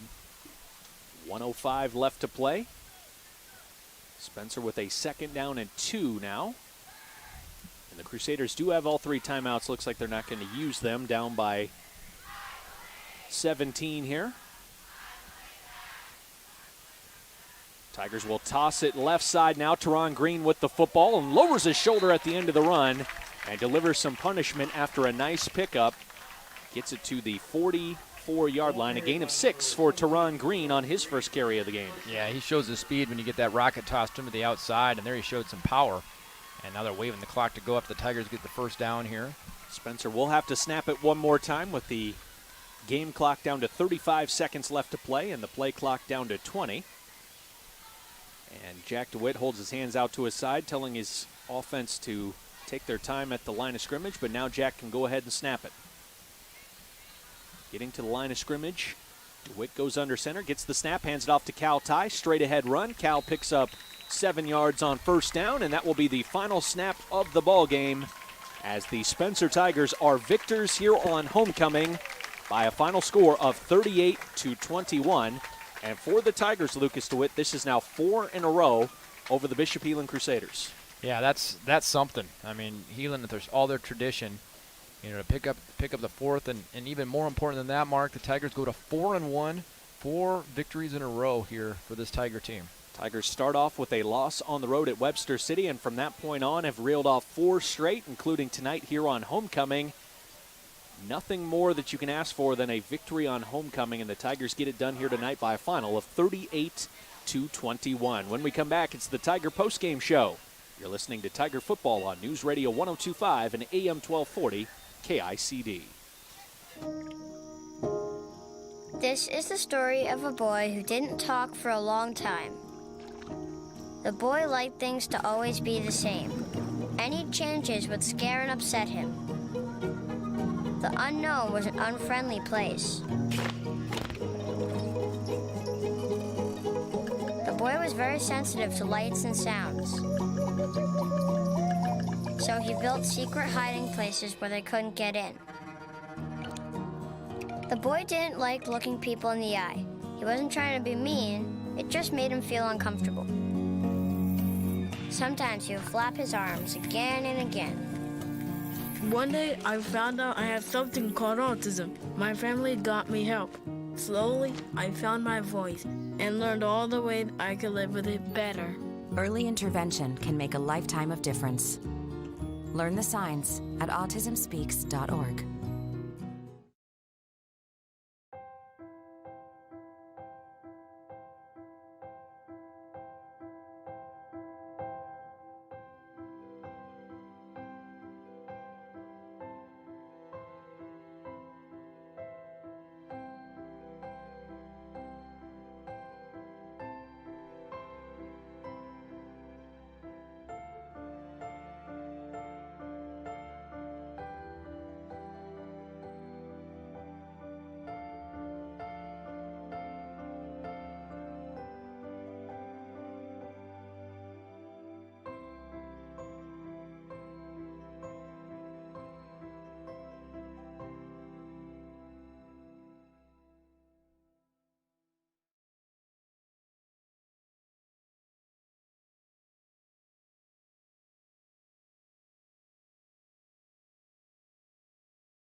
We have several convenient ways to pay your bill with Spencer Municipal Utilities.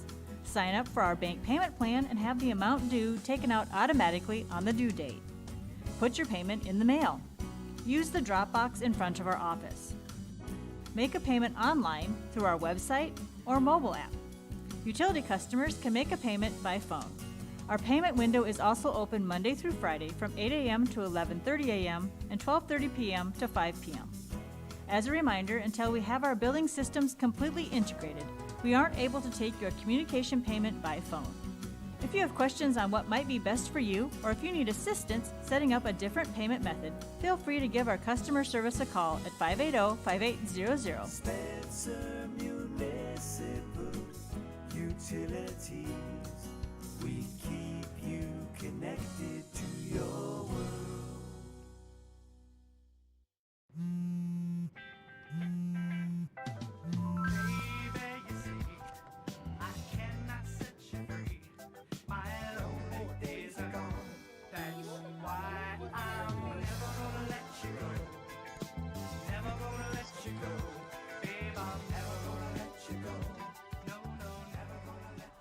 Here you go. Thank you. Thank you.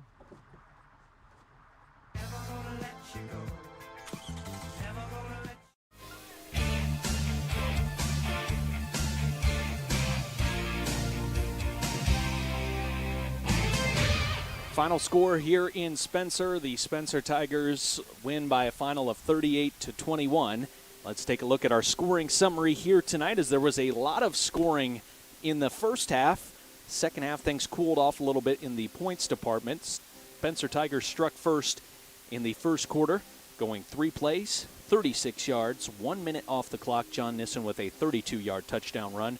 That was off of the Carter Petzenhauser interception on the very first drive for Bishop Heelan in the game.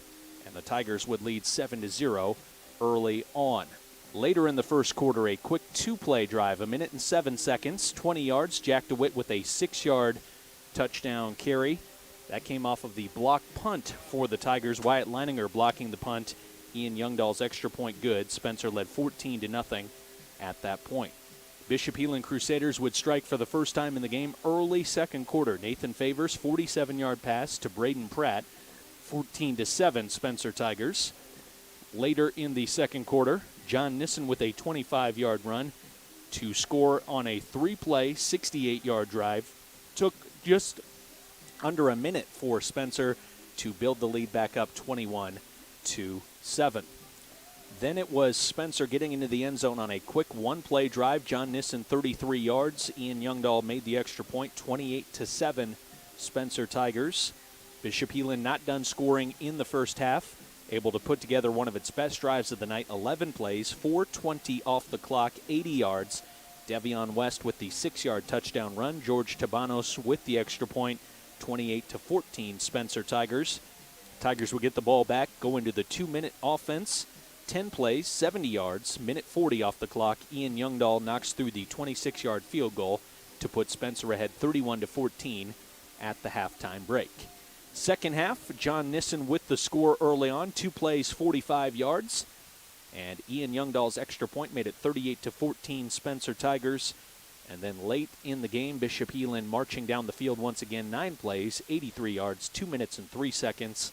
Nathan Favors with a 10-yard touchdown run. Tabanos with the extra point, 38-21 our final. Spencer earning the victory on homecoming, improving to 4-1 overall, 3-0 in district play. Bishop Heelan Crusaders fall to 1-4 and 0-3 in district play.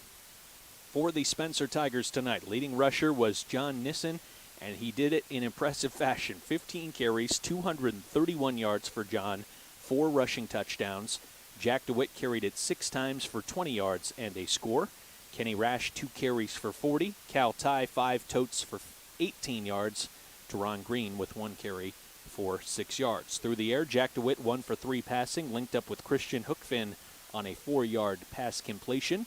315 yards of rushing offense for the Tigers, 4 through the air, 319 yards of total offense. For the Bishop Heelan Crusaders, the Crusaders ran several more plays than the Tigers in this one here tonight. Leading rusher was quarterback Nathan Favors. Favors would carry it 27 times, 150 yards, and a rushing score. Devion West, his lead tailback, carries 20 times for 92 yards and a score. Through the air, Nathan Favors 6 of 16 passing, 114 yards and a touchdown. Also had 1 interception. His leading receiver was Braden Pratt, who caught 4 passes for 89 yards and a touchdown. Devion West with 1 catch for 18. Aiden Kuehl hauled in 1 completion for 7 yards. So 252 yards on the ground, 114 yards through the air, 371 yards of total offense for the Bishop Heelan Crusaders, which, you hear that, it sounds a little bit funny, but the Crusaders did outgain the Tigers by 50 yards. Yeah, that does sound hard to believe, but the Tigers scored so fast and so quick. They just didn't have the ball the first half, and we scored on short fields a couple times. Spencer tonight finishes with 5 penalties, a huge improvement from a week ago. The Crusaders with just 4 penalties. Also nice to see that in those 5 penalties, no personal fouls here tonight. Spencer wins the turnover battle handily here tonight. You had the straight-up takeaway, Carter Petzenhauser interception on, was that the very first play of the game? Yep, first play from scrimmage. Carter hauls in the interception, gives the Tigers the football. They score quickly on the offensive side. And then later on, had the block punt at the 4:49 mark in the first quarter that set up the short field. And then you had the snap that went over the head of the Bishop Heelan punter, was unable to handle that, and that set up another short field for the Tigers. So those 2 plays truly proved to be a big difference in this one. But again, the Tigers have the upper hand on special teams in a game. The Tigers have the upper hand on taking care of the football. Did not turn it over here tonight. And Spencer had some big plays that really opened up the game in the first half. John Nissen was able to reel off several long carries. His longest carry tonight for John was 44. That went for a touchdown. Also had touchdown runs of 33, 25, and 32. That's a pretty good night. That is. John is going to be very well rested by some point tomorrow. He might need to even take a nap after the Tigers go through their protocols tomorrow. But the Tigers get the win here tonight, 38-21, and now that sets up the most difficult part of the Tigers' schedule down the stretch here. BHRV next week here at home, and then go on the road to Sergeant Bluff-Luton. Yeah, the way the schedule's set up is the 3 undefeated teams in the district all play each other the last two weeks here. So you couldn't set it up any better for the Tigers to see where they're at. And again, all teams make the playoffs. But boy, going in undefeated in through your district right now, that's just an amazing team victory here again tonight. Obviously, running behind John Nissen with big yards with another great team win. And some final scores here tonight. Sergeant Bluff-Luton with the victory by a final of 63-21 over Storm Lake.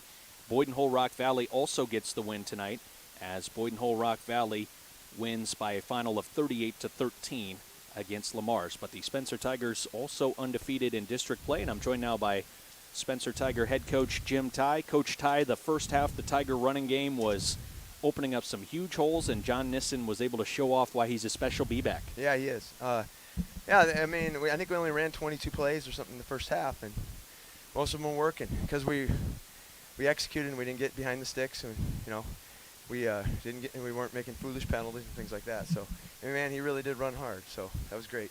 Second half, we gave a lot of credit to Bishop Heelan. They could have gone away in this game and hung their heads, but they did not. They were resilient, and they played well second half. Well, and they've got some pretty scary people on offense. That quarterback and the running back and the receiver, and they can make plays.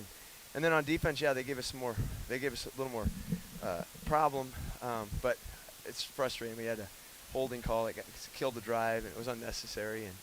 And we kind of need to clean it up a little bit, but we did get one more in, and we'll fix that. Knock on wood, but how good has Jack DeWitt and the Tiger offense been in their ball control and taking care of the football this year? Yeah, very good. We're not turning the ball over, and that's a key if we're going to be successful. I mean, we can't do it. And we almost hit on a pass. I liked at the end of the half when we went down and got a field goal too. I would have liked the touchdown. We almost had it, but we were able to get some points. And it's not like I'd love to tell you we spent all kinds of time working on 2-minute offense, but we do not have time at the high school level to do that. And they did a good job about, we got out of bounds once, and sometimes we'll run 2 plays, call 2 plays at once and that kind of thing. And that no huddle has really made that a little more possible this year. You talked about it early in the season. You felt good about the depth at linebacker, and here tonight didn't have Cadence Hoffmeyer available, and you're able to see some players step up and make a lot of plays. Yep, they did. And John sprained his ankle on that kind of weird play down by the goal line, and he's okay, though. I mean, it sure looked okay to me. That one long run. I think it's pretty tender, but he did get bent up kind of strange on that play. Yeah, down at the north end early in the game, so you'll have to take care of that, but he still ran really well after that. So. And again, we can't say enough about them because they've played so well this year, but special teams make some huge splash plays tonight. Yeah, they did. And, we covered well in the punts, covered well in kickoffs. Oh, we had the one, and we lost a little contain over here in that the opening kickoff, and I'll chalk that up to adrenaline. Yeah.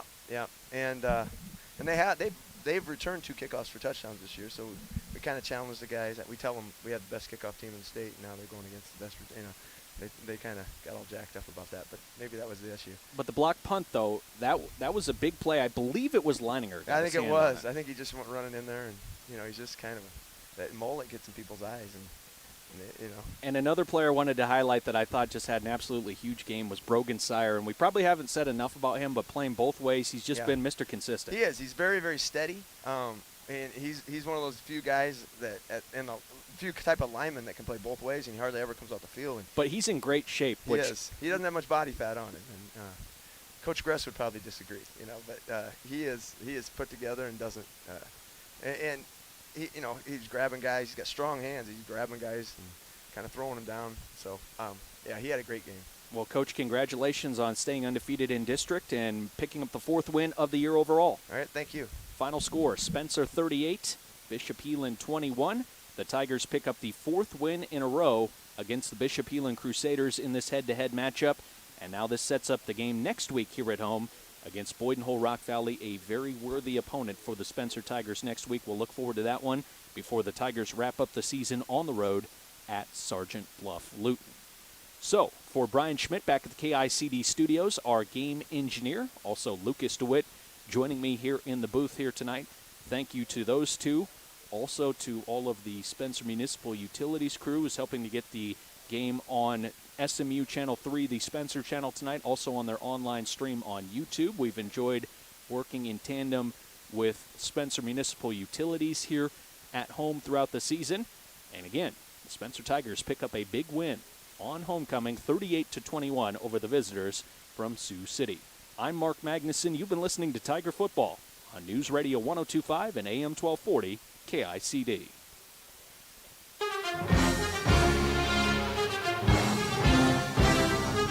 Thank you, Brian. Yep, thank you, guys. Spencer Tiger Football on News Radio 102.5 AM 1240